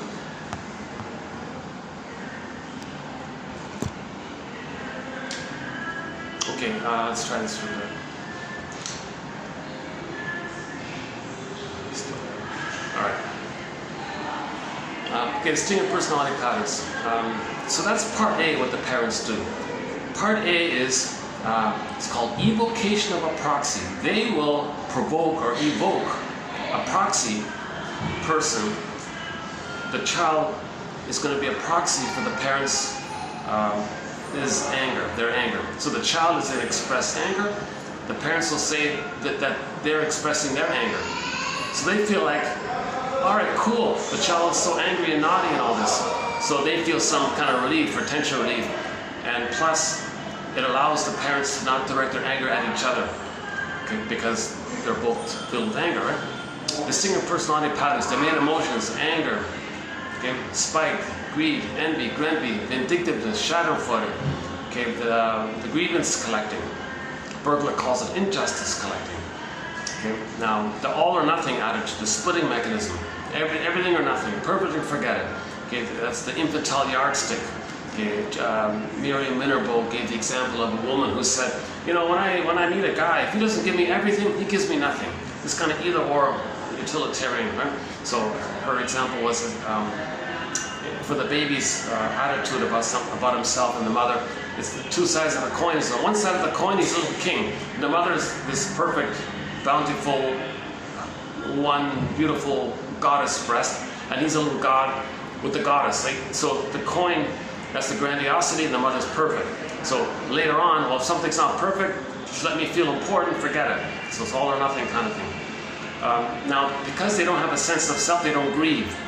So to deal with that issue, if there is a loss, there's an immense amount of contempt and sour grapes, as expressed in their phrase, didn't eat them anyways. Okay? So that's a stinger, that's a symptom of trauma, that kind of thing. Okay? And there are a few other kind of points in this area. So this is all a sign of trauma. Greed, envy, grenby, etc. These are all symptoms of trauma. Okay? It's the reactivity in the survival area. And they're kind of stuck in there. So that's why they're acting out. They scapegoat the child. So okay, back to the child. So that's part A with the child. They make the child angry. To coax the child, they evoke, the parents create it. They deliberately create the conditions and then let it happen on purpose, that famous lie hop phrase. Right? So they create the conditions onto the child and then sit back and let it happen on purpose. Right? So you can imagine that, right? The indigenous people will say this. You know, geez, they're creating all these conditions, and then they sit back and they're letting it happen on purpose that we're going to be angry or act out or drink or make our lives disturbed and all this, right? So that's called evocation of a proxy. So the parents will create the conditions and then sit back and LIHOP, an acronym, let it happen on purpose. That's called evocation of a proxy. So they do that to their own child, actually. So then when they get the child angry and all this, that's part A. That's halfway there. Then the parents created an identity. Okay, so it's kind of like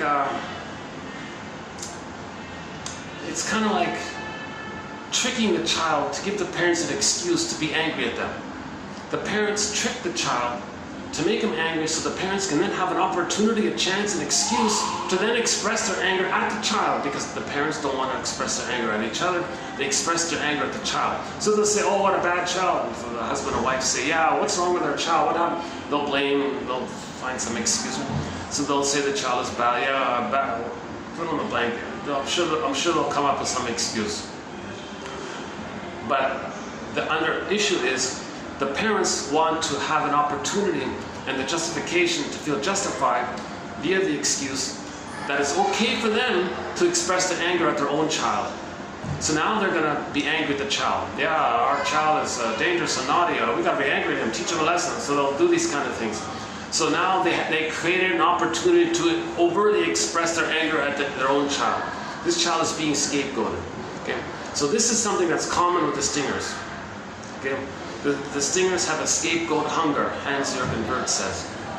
No, I'm paraphrasing now, Wirth. But the main idea was from there. Hans-Jürgen Wirth, W-I-R-T, in our collection, about 2 months ago, I think.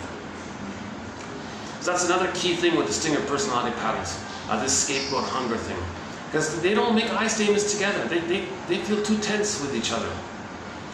So they direct their attention outwardly. A, it takes their anger out. B, it gives them a chance to repeat the shame that was inflicted on them. So there's a dual thing going on, right? First, they scapegoat the child, and part of it is they feel addicted to be able to repeat what the mother did to them, and the mother got schadenfreude, so they feel schadenfreude by replaying onto others what the mother did to them. Okay, so they find an innocent child, their own child, to replay this record, and that's very dysfunctional, a severe sign of trauma. That's why I'm saying we're homotraumicus, because a lot of babies are not getting a secure attachment style, and roughly half of them that don't get it end up with one of the stinger personality patterns. The other ones are holding on to their wounded soul. Those are the clingers and the pleasers and all that. When they replay the record, they just coax others to reject them the way the mother rejected them. And they have some gratitude, empathy, care, and affection, and relating and empathy in that area. They're sort of in midway there, and they're trying to go forward to the healthy place. The stingers give up on that. They say, forget all that. Some of their songs are, Sweet Dreams, that obnoxious, annoying songs. That another obnoxious song, oh yeah, they'll say, get over it. That song's about a baby crying, the mother said, get over it. Identifies with the aggressor. And in the song they say, if any of you complain about something, well, get over it. Because they're saying repetition compulsion, identification with the aggressor. Okay. By the way, Tina Gilbertson says this complaining issue, whether it's said or felt, whatever, or suppressed or expressed, this complaining issue means the person doesn't believe that they can have something better. So the complaining is coming from there.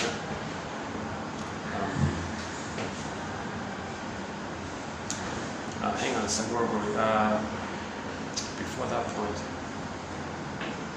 So let's just go back to the stingers.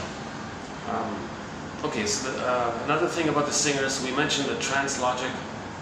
Oh no, the translogic, let's do that one quickly. The translogic is that the baby takes on the voice, takes on the script. So mother gives a script to the baby, put it that way, and the baby parrots that script. That's called, so he'll believe what the aggressor is telling him to believe. This mechanism can be induced onto others outwardly, if they also have a covert stinger personality pattern. Okay, if you can provoke that mechanism in others. I have some leading up to this, but I don't think I have time for it.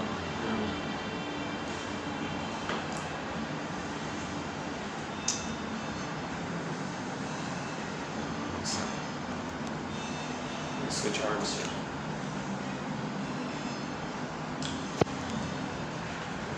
Jeez, what a pity! I really could use the 6 hours. You know, when I did part 1, I thought, oh my God, I wish I had the 6 hours. I could have done it. Part 2, same thing. Oh my God, I want to do the 6 hours. Same thing here. I want to do the whole thing in 6 hours. Yikes.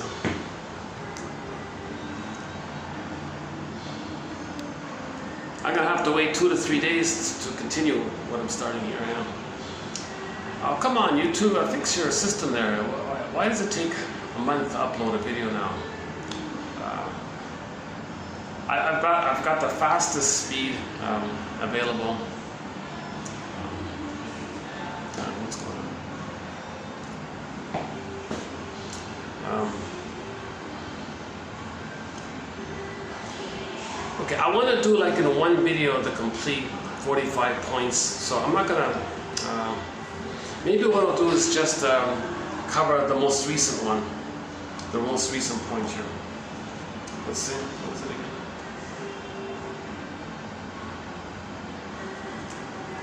Okay, 1 second.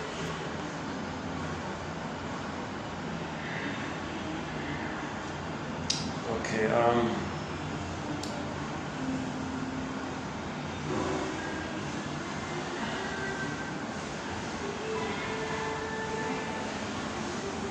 We talked about the reaction one distinct. Okay.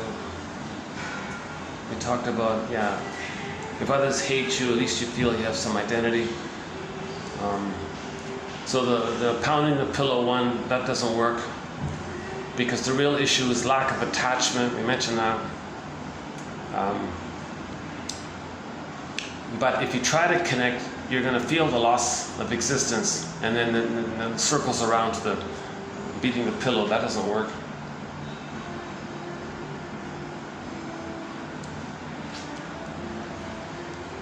Maybe I'll just review a little bit the last point. I don't want to start in on this. This is a huge topic. We talk about pollution, ecology, diversity, sanctions, boundaries, nutricide, mother of sociopath, PR, doublethink, projective identification, okay, how the creates, okay, the pillars of the plunder, controlled opposition, and okay, the food issue, and endorphins, and okay, the short selling issue. In the last, okay, I'll just maybe pick up on the last video in part 2. No, this is part 3, yeah. So part 2, at the end there, I played a clip from a lady who was talking about the pillage and the plunder. So that's what this is about. Right? So in other words, why are we still plundering and pillaging? Why are we still, and I made a reference to the song Stolen Land by Bruce Cockburn. Controversial figure for me, but we talked about one of the lines in his song called Stolen Land. And the first part of the song was, what are we doing here? We're gobbling up this stuff. What's with all this greed? What's with all this outer focus? What are we, and you're hurting others in the process. What is this about here? And he says, and he asks a basic question. Well, we know this is hurtful. It doesn't work. You don't heal your soul by doing this. Why are you blindly repeating? So when we repeat, it's a metaphor to know what happened in the nursery. So the best example, I think, is that woman who wanted to have a baby. She said to herself, oh my God, wait a minute. Before I have this baby, I want to talk to the shrink guy. So she goes to the analyst and all this, and she wants to talk about things. Shrink said to her, you're letting me know what kind of childhood you had. She said, well, what do you mean? You're letting me know what kind of mother you had and how it felt being with her. Go on. He said, you're putting me in the role of you, and you're acting like her, and I feel a kind of tug or a pull to feel what maybe you felt with her. And she got it. She made a therapeutic turning point. And then later, they reported that she had the baby and was emotionally available for the baby. She could be a mother for the baby. She didn't need to put herself from 20 plus years ago or whatever onto the baby, where she acts like her mother, the baby's grandmother, and treats the baby the way the mother treated her. She didn't need to recycle all this thing, because she aired it up, made it conscious, and then was present to be a mother for the baby. So that's a very good example. I thought it's one of our better examples. Yeah. So he said there in the song "Stolen Land," we know this is all wrong. We know this is a mistake. Paul Libby-Russell says you can have 20 lifetimes, treating others the way you were treated, right? So, for example, mother gave the baby emotional poverty. Mother pillaged the baby's soul and didn't care. Okay? Mother short-sold the baby, okay, etc. Baby identifies with the aggressor. Okay? We project our traumatized nature outwardly later on. Okay? Inside out. Okay? Interpersonal leads to intrapsychic, which gets expressed interpersonally later on. Okay, that's the point from last time. Oh, that guy's helmet, he's got a funny helmet. He's got like 2 ears on, like a cat or something. Never seen that before. He's got a helmet on, a motorcycle helmet, with 2 ears, making him look like a cat. Speedy cat, huh? Zippy cat. I love some of these cat videos. There's some excellent cat videos out there. Yeah, one little story of a guy. Some guy found a cat in his backyard and looked at the tag and discovered there was a little ID tag in it and all this. He was able to search, look it up and all this, and he found out that that cat was reported missing 12 years prior in another city. So he called them up and said, "I think I found your cat."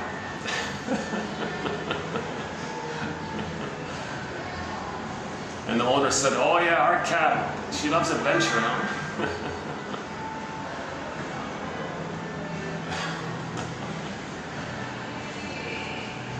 Yeah, the cat is one of our companion animals in our series here, the cat.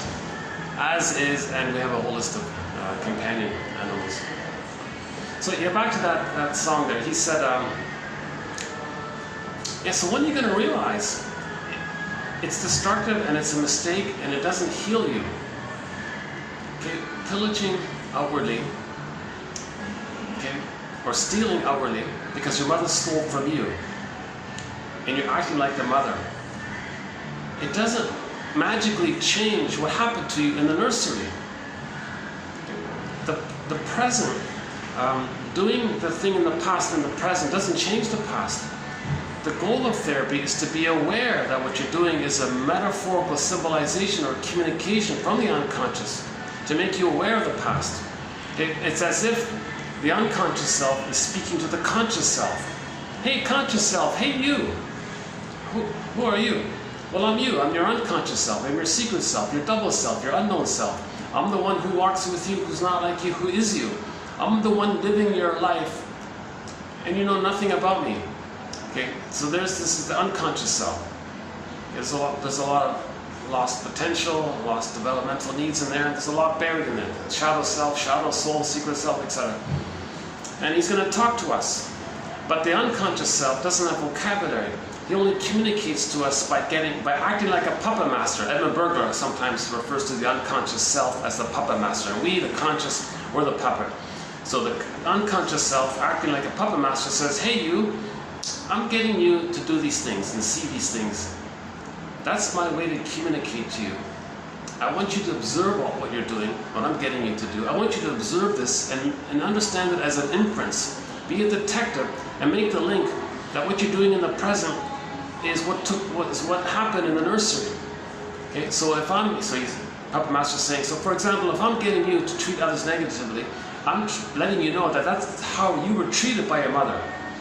Okay? Or if I'm getting you to coax others to reject you, I'm letting you know that your mother rejected you. I want you to face the greatest hurt of all, says the unconscious self. The conscious self says, what do you mean? What's the greatest hurt of all? The unconscious self says, well, the greatest hurt of all, your mother didn't give you a secure attachment style. She failed you. Okay, not saying it for the purpose of we got to identify, right? So the mother failed to provide a secure attachment style. We got to be conscious of this if we're going to heal, right?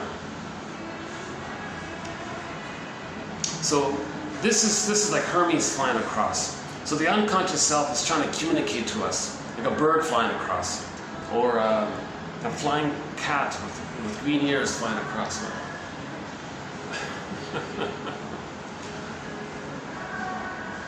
I've never seen that before. Maybe that's a new trend. The motorcycle helmets with cat ears on it. That's a good idea. Maybe it's too distracting. Maybe it's not allowed. I don't know. Okay, I think I've cooled off here a little bit. Let's go back. Let's go back to the main one. So I don't want to disturb this guy too much here. All right.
Continue here for a bit.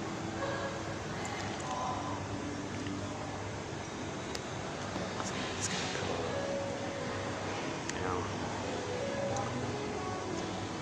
cool. Bruce Cockburn describes the plunder system in his song called "Call It," and you fill in the blank. So if you look up the lyrics to that song, "Call It," fill in the blank, he kind of summarizes the pillage and the plunder. But the issue we're trying to address here is why? Why? You know, why are we still pillaging and plundering? Well, number one, maybe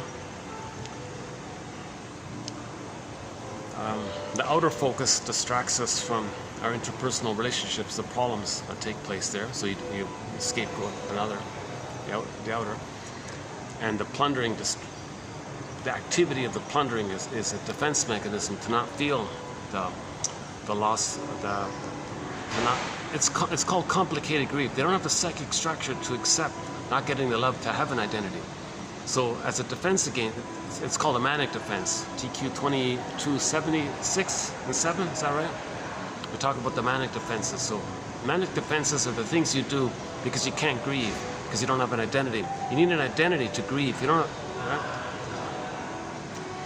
So one of the manic defenses, so maybe the plundering and pillage is one of the manic defenses, because to get you away from the pain of the complications around what's called abandonment depression, of not getting the love to have an identity. So that's one part of it. Not all of it, one part of it. Okay, another part of it is the need to repeat onto others what the mother did to them, and it's addictive. That's another part of it. So now it's addictive. So in other words, the manic defense might be addictive. Repetition compulsion of the manic defense might be addictive. Okay, one famous short seller, famous lady said, "Oh, we can't help him. Can't help him." Right? It means that's this compulsion issue. Okay. It's gone awry, because the compulsion to repeat is to make us conscious of the past. If we're not conscious, it's kind of gone awry in a way, right? Or we repeat to know what happened. If we repeat and don't know that that's a communication from our soul to us, then it's gonna keep on happening until we get the message. So the birds, we gotta like pay the pipe. One version of this, pay the pipe. Oh, hi there. Yeah. Oh, the staff have a new, they have a new colorful outfit on, yeah. Yeah, they look great, yeah. Is there some kind of a festival or something? Maybe there's some kind of a special occasion or something. What is it? October? I don't know. Maybe there's some kind of a festival or holiday or something. Autumn. It's autumn. Never mind.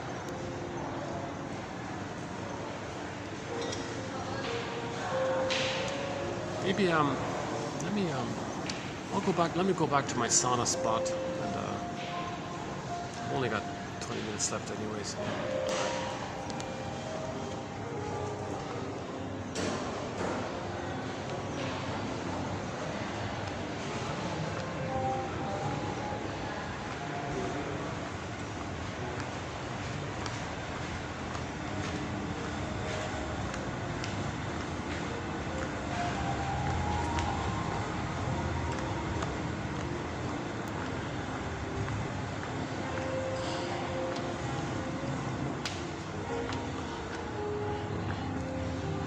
Hello, Sana, my old friend.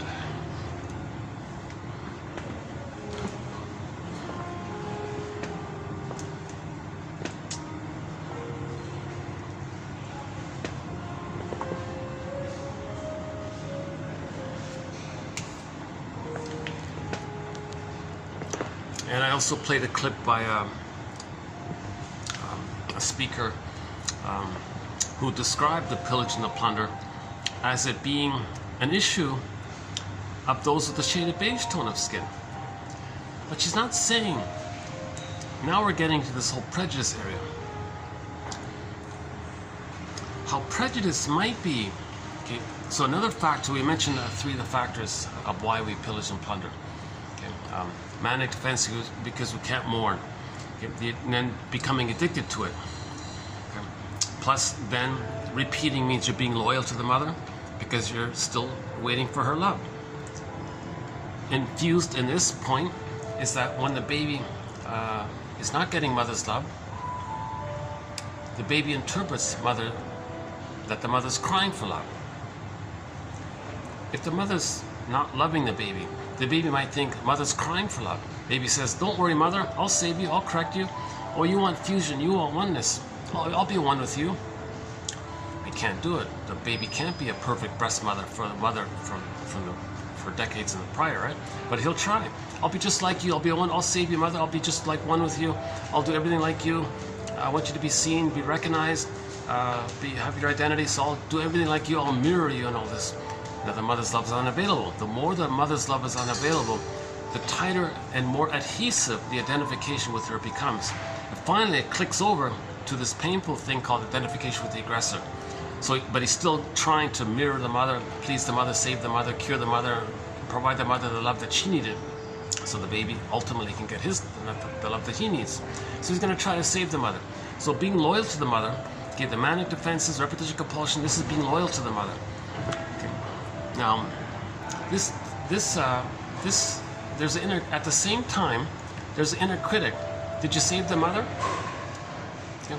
So if he tries to do something healthy, like out of that, the superego, the memory of all this, co-opts the child's own false belief that it was his job to save the mother. The superego voice says, "Did you save the mother?" You didn't save the mother, did you?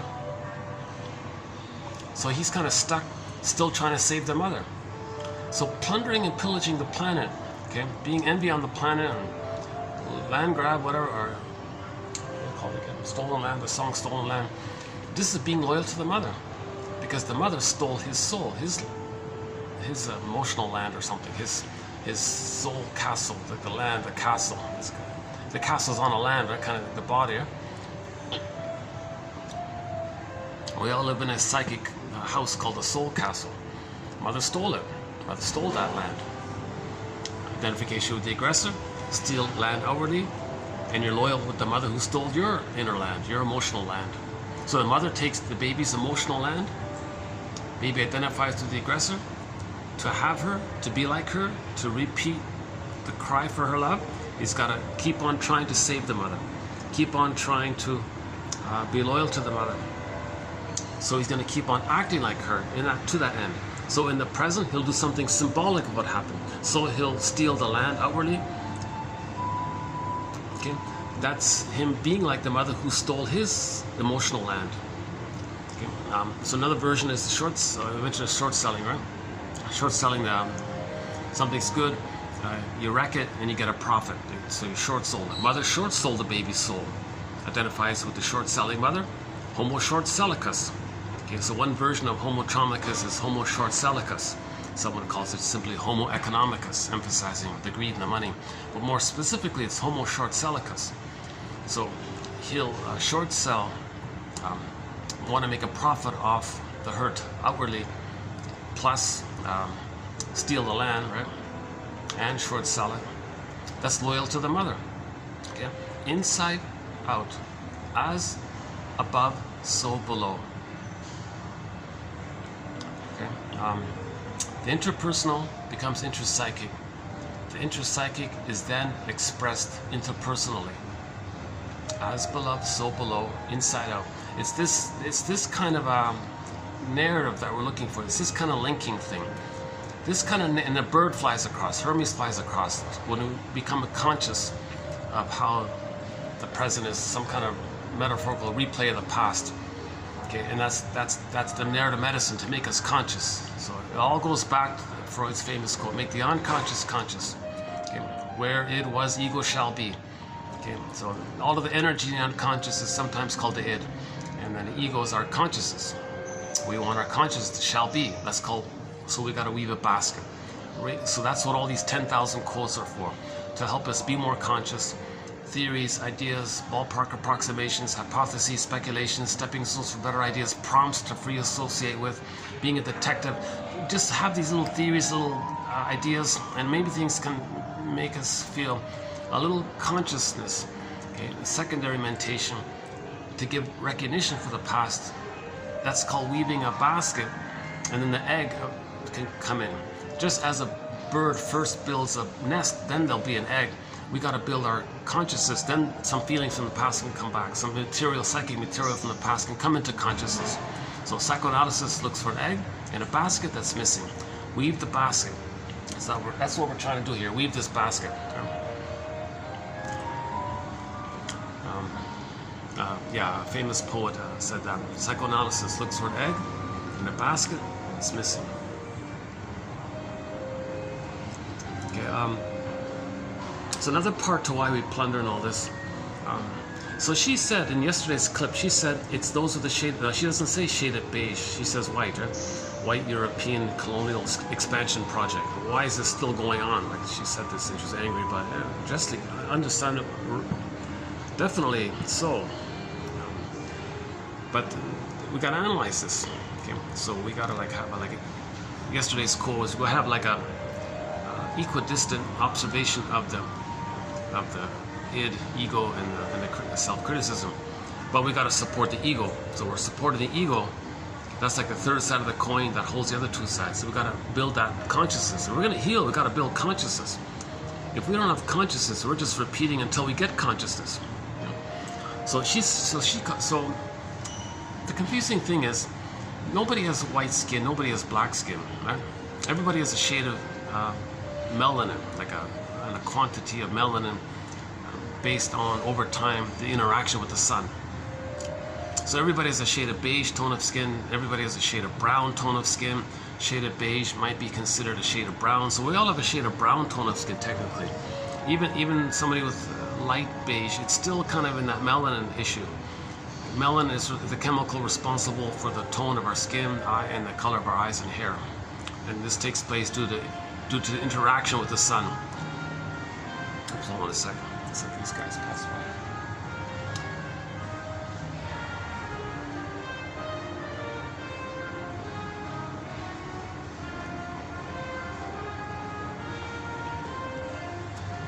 A little unnerving, right? Some characters just stared at me or something.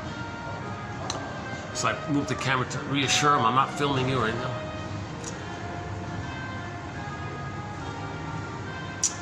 Maybe in the future we'll do a thread on what I just saw.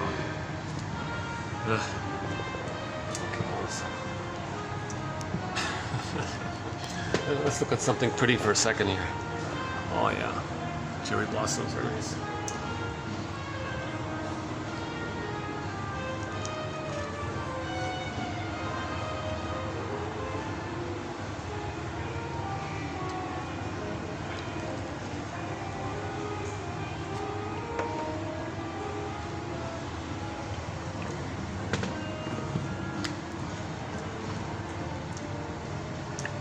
So what is it?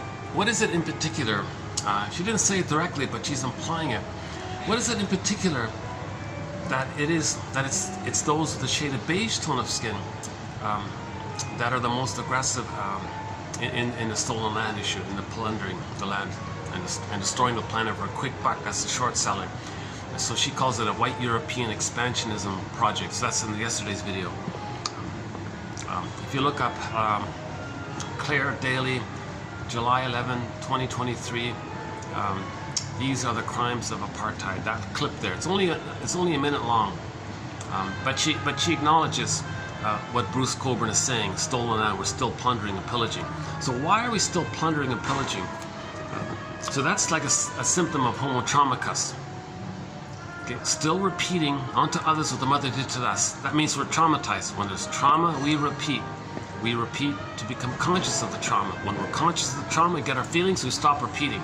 Okay? The trauma is we lost our golden ball. We repeat and search for it. With narrative medicine, when we get the golden ball, we stop repeating. So she was saying in the clip, what is it with the white issue? Like, why are they so? It seems, what is it about that? Okay, now I don't know. Now this point here, oh, I got 10 minutes left. This is highly speculative. This is just, I'm just kind of like brainstorming here. I don't have any research material. I have no reference for this. This is just highly brainstorming here. And it'll be updated.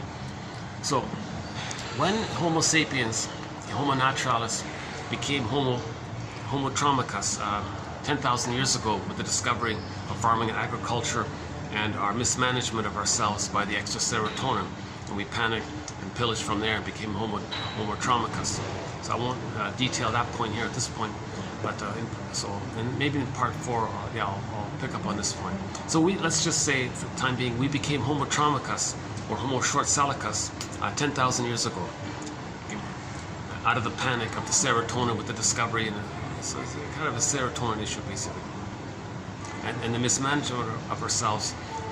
Like the way if everybody won $1 trillion today, there might be like a mismanagement and people got carried away and all this. So in the process of getting carried away in our reactivity, we traumatized ourselves, and then they traumatized the babies to help plunder and pillage. Because if the babies are traumatized, they'll have prejudice, and they'll repeat onto others what was done to them. When babies are traumatized, they'll say their little infantile God, the humanness of others is no good. Meaning their humanness was rejected, they project their humanness onto others and say others are no good. So their mindset is, I'm okay, you're not okay. And they want to repeat what caused that. Now, they're still operating out of the grandiosity, and they're going to repeat how the mother pillaged and plundered their soul, short-sold their soul, gave them emotional poverty and didn't care. Identify with that. Okay. And mother saw the baby's goodness and hated it, so he'll be envious. Greed is the compulsion to still get the love, but no material you get can be the good breast for the past. It's not going to work. So that's what Bruce Cockburn is saying. When are you going to realize it's not going to work? Being greedy doesn't heal you. Doesn't heal what happened to you in the nursing. Being greedy doesn't heal what happened in the nursery. Be conscious that something was missing. Greatest hurt of all. Build some kind of support of consciousness around it, and then that's building the basket. And bit by bit, maybe little energies can come to the present. Ideally, you have a caring witness, and you can do it more quickly if you have someone to talk to, right? But I want to pick up on this issue about the tone of skin. So when we became Homo traumicus 10,000 years ago, at that point, when we became Homo traumicus, at that point, we had already spread around in different places. But prior to that, we used to be Homo bodoensis in Africa somewhere, right? And Homo bodoensis is the one hominid that adapted. And we're all from Homo bodoensis, that one hominid. Now, when Homo bodoensis evolved, it took us 1 million years to become us. So when Homo bodoensis grew the cortex, and we call ourselves Homo sapiens, we still had the main loving, affectionate, normal, I'm okay, you're okay attitude. Healthy, caring, affectionate. Okay, someone joked, were they like the bonobos? Were we like the bonobos before, the Homo bodoensis? It just means that we were kind of warm and affectionate. That's all it means. Okay, natural temperament, no envy, no greed, no spite, no prejudice, no either or. It was a holistic, embodied, natural, easygoing, friendly kind of thing, right? The worst something got was maybe brief moments of jealousy, which they resolved fairly easily. But there was nothing really too much beyond that, right? So we lived like that for 150,000 years, or whatever the figure is. Okay? Now, during the 150,000 years, people spread around because of the cortex, language, knowledge, skills, writing, vocabulary, can speak. Now we got that kind of recognition of time and science. Now we have cognitive skills, right? Homo bodoensis, an earlier version of us, he looks like us, but we used to not have the cortex. So when we grew the cortex, now we have language and recognition of ourselves, okay, and natural curiosity and all this. So we spread around at that point. Now this was all from the northeast of the Congo, what is now the Congo or Ethiopia, that kind of area. So we spread around, settled in different places, okay, and then settle down kind of thing. We can all live like nomads, or I nomad at you, you nomad at me. So we were like a global village, really. Okay. And the spiritual, and we had song, dance, and ritual to deal with anxiety about things we didn't know. So, and we developed an intricate spirituality. Look at the indigenous people now, they're like remnants of it. What a elaborate, sophisticated, wise spiritual system. You know, dream catchers and stories and smudging and sitting in circles, talking stick, enacting. There's a whole encyclopedia of all the little aspects of ancient African wisdom, spirituality, Asian spirituality, native, indigenous. We had a lot of sophisticated, very advanced, sophisticated culture. Very delicate, very refined. Look at Lao Tzu. Lao Tzu. He already, before talking about inside out, the yin and the yang. Okay? The condition of the yin. If the feelings are wounded, our doing is distorted. Inside out. If our feeling is normal, our doing is normal. If our feeling is wounded, our doing is distorted. So if we have a healthy yin, our yang is normal. Okay? Healthy yin is going to healthy yang kind of thing, right? Now the healthy yang is going to wound the yin. So now you're getting looped around kind of thing. Okay, so the interpersonal becomes intrapsychic. The intrapsychic is then expressed interpersonally.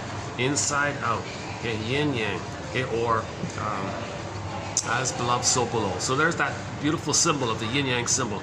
I think that's the most important symbol we have. I think that's the most important symbol we've come up with. Okay, that yin yang symbol. I noticed a Ferris wheel somewhere.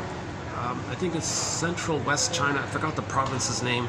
There's this massive Ferris wheel, the yin yang Ferris wheel. They got that Tai Chi symbol in the middle. The Ferris wheel goes around and around. I think they call it the Bagua Ferris wheel because they also include other little characters from the I Ching book or something. But the main image is that yin yang symbol. I thought, what a powerful imprint to have. Like that yin came inside out, as beloved, so below. The interpersonal becomes intrapsychic, which is expressed interpersonally. Okay? Woodman says, yeah, she says this, if the distorted masculine comes from the wounded feminine, okay, outside in. I've only got 8 minutes left. It's going to cut out on me. Oh, what a pity, eh? I've got all this caffeine in me. I don't like caffeine, but I have it. If you see me a little more, this is the caffeine in me.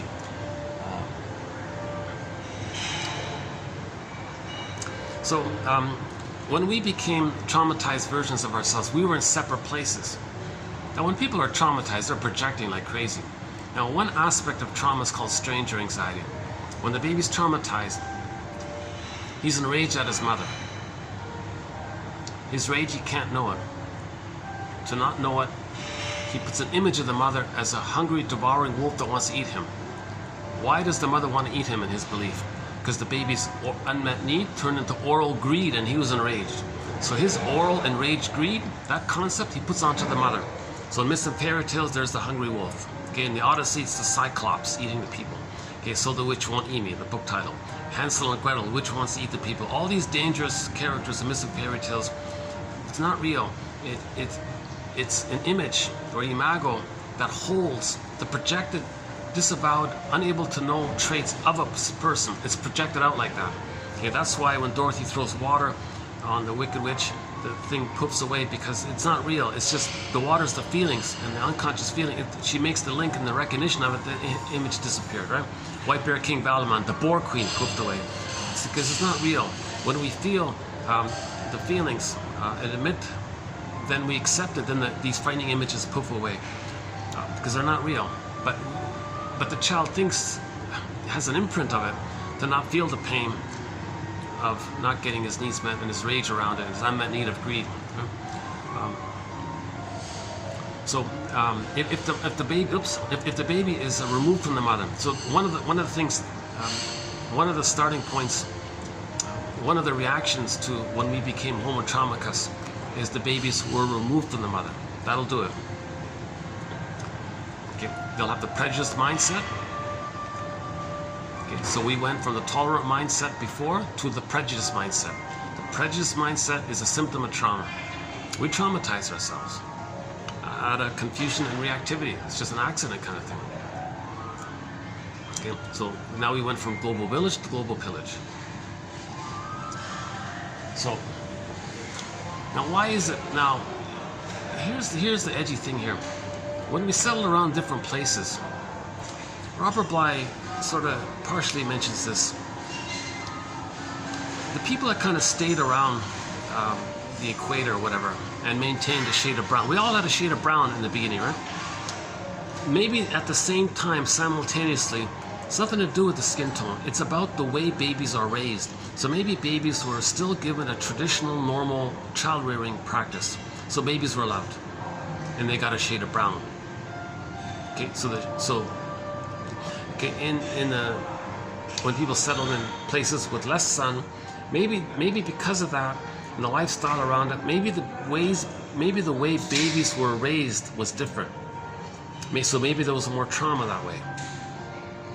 So if there's more trauma, the baby lost his feelings. Okay, mother took away his feelings. So they see others who have feelings, but they can't know it. So in the trance logic, in the unconscious logic, they'll displace feelings onto the tone of skin. They'll associate brown tone of skin with having feelings. That's what Bly meant by the passion idea. That those are the brown shade. Let's just stick with feelings. So in the unconscious, those are the shaded beige tone of skin. Maybe think that, gee, those are the shade of brown tone of skin seem to have more feelings. But wait a minute, my mother took away my feelings. I've become her. Now I want to take away other people's feelings. But it's not about the skin tone, it's about the feeling issue, right? So now it seems that the shade of beige, so back to the Bruce Cockburn song, Claire Daly's clip, that it's a white thing, like meaning the shade of beige tone of thing. So maybe the shade of beige tone of thing felt that their mother took away their passion or feelings. They identified with the aggressor. If they see others with feelings,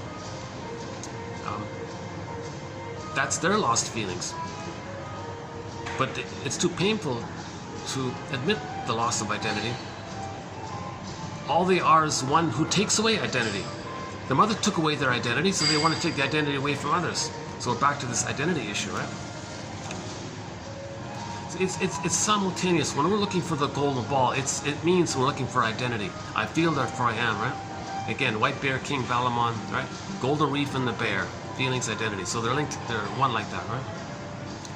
So maybe that's another part of why we plunder and pillage, and why it's sort of more on the European issue, right? The shade of beige tone of skin, why they're more aggressive about it.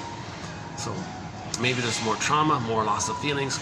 So they see those with the shade of brown tone of skin, not because of the shade of brown tone of skin, it's because maybe those with the shade of brown of skin just maintain the original traditional ways of raising babies. Even in some traditional societies, in some tribes in Africa somewhere, mothers hold the babies normally, and they're attuned like that. And so those babies will have that sense of self, their embodiment and all this. And that maybe that links to why a lot of people with the shade of brown tone of skin might be a little more physically. And think about all the poverty given on them and the bad nutrition given onto them and all that. And they're still somehow managing kind of a certain, see that's the power of love, right? If the babies are loved, right?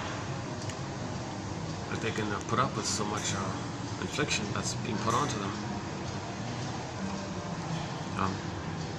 Children need your presence, not your presence, right? So babies maybe traditionally got mother's presence, but when people settled in a traumatized place where there's less sun, maybe something happened there. Maybe the child rearing practices changed, and maybe it changed to a degree where there was more trauma, more projection. So you put these factors together, okay? The loss of the passion, the envy around that, and associating passion with tone of skin, that's the white part. Okay? The scapegoat need, okay? To distract your anger outwardly. Okay, the repetition compulsion to plunder, to be loyal to the mother who plundered them.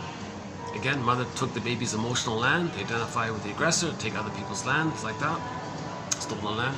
So back to Bruce Coburn, and the song lyric was, so now that you know that the world wasn't only made for those with a shade of beige tone of skin, well, he said whites, right? Now that you know that the world wasn't only made for whites, okay, a nonsense idea, because nobody has white skin or brown, but he means shade of beige tone of skin.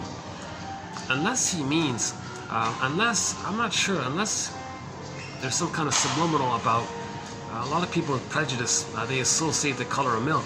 So maybe the baby's first sense of identity is milk. Now milk is white, right? So maybe they feel like milk is white. So they're referring to the skin as white because they are, I don't know. That part about the confusion between why people are not saying shade of beige tone of skin, why people keep saying white, where is that coming from? Is it just pure laziness? Is it just kind of for convenience of speaking? It's a huge distortion. Nobody has white skin. Nobody's skin, yeah, here's the color white, right? Nobody has skin like that. Nobody has, this is white, right? Nobody has this skin. And likewise, nobody has, like truly black, nobody has white skin. And that's a good example, right? This cup here, nobody has this color of skin. Nobody has that. Why do people keep saying, oh, white European expansion? But people in Europe don't have white skin. People in Europe have a shade of beige tone of skin, and shade of beige is, now, but maybe people with the shade of beige tone of skin felt more pain around the loss of their feelings.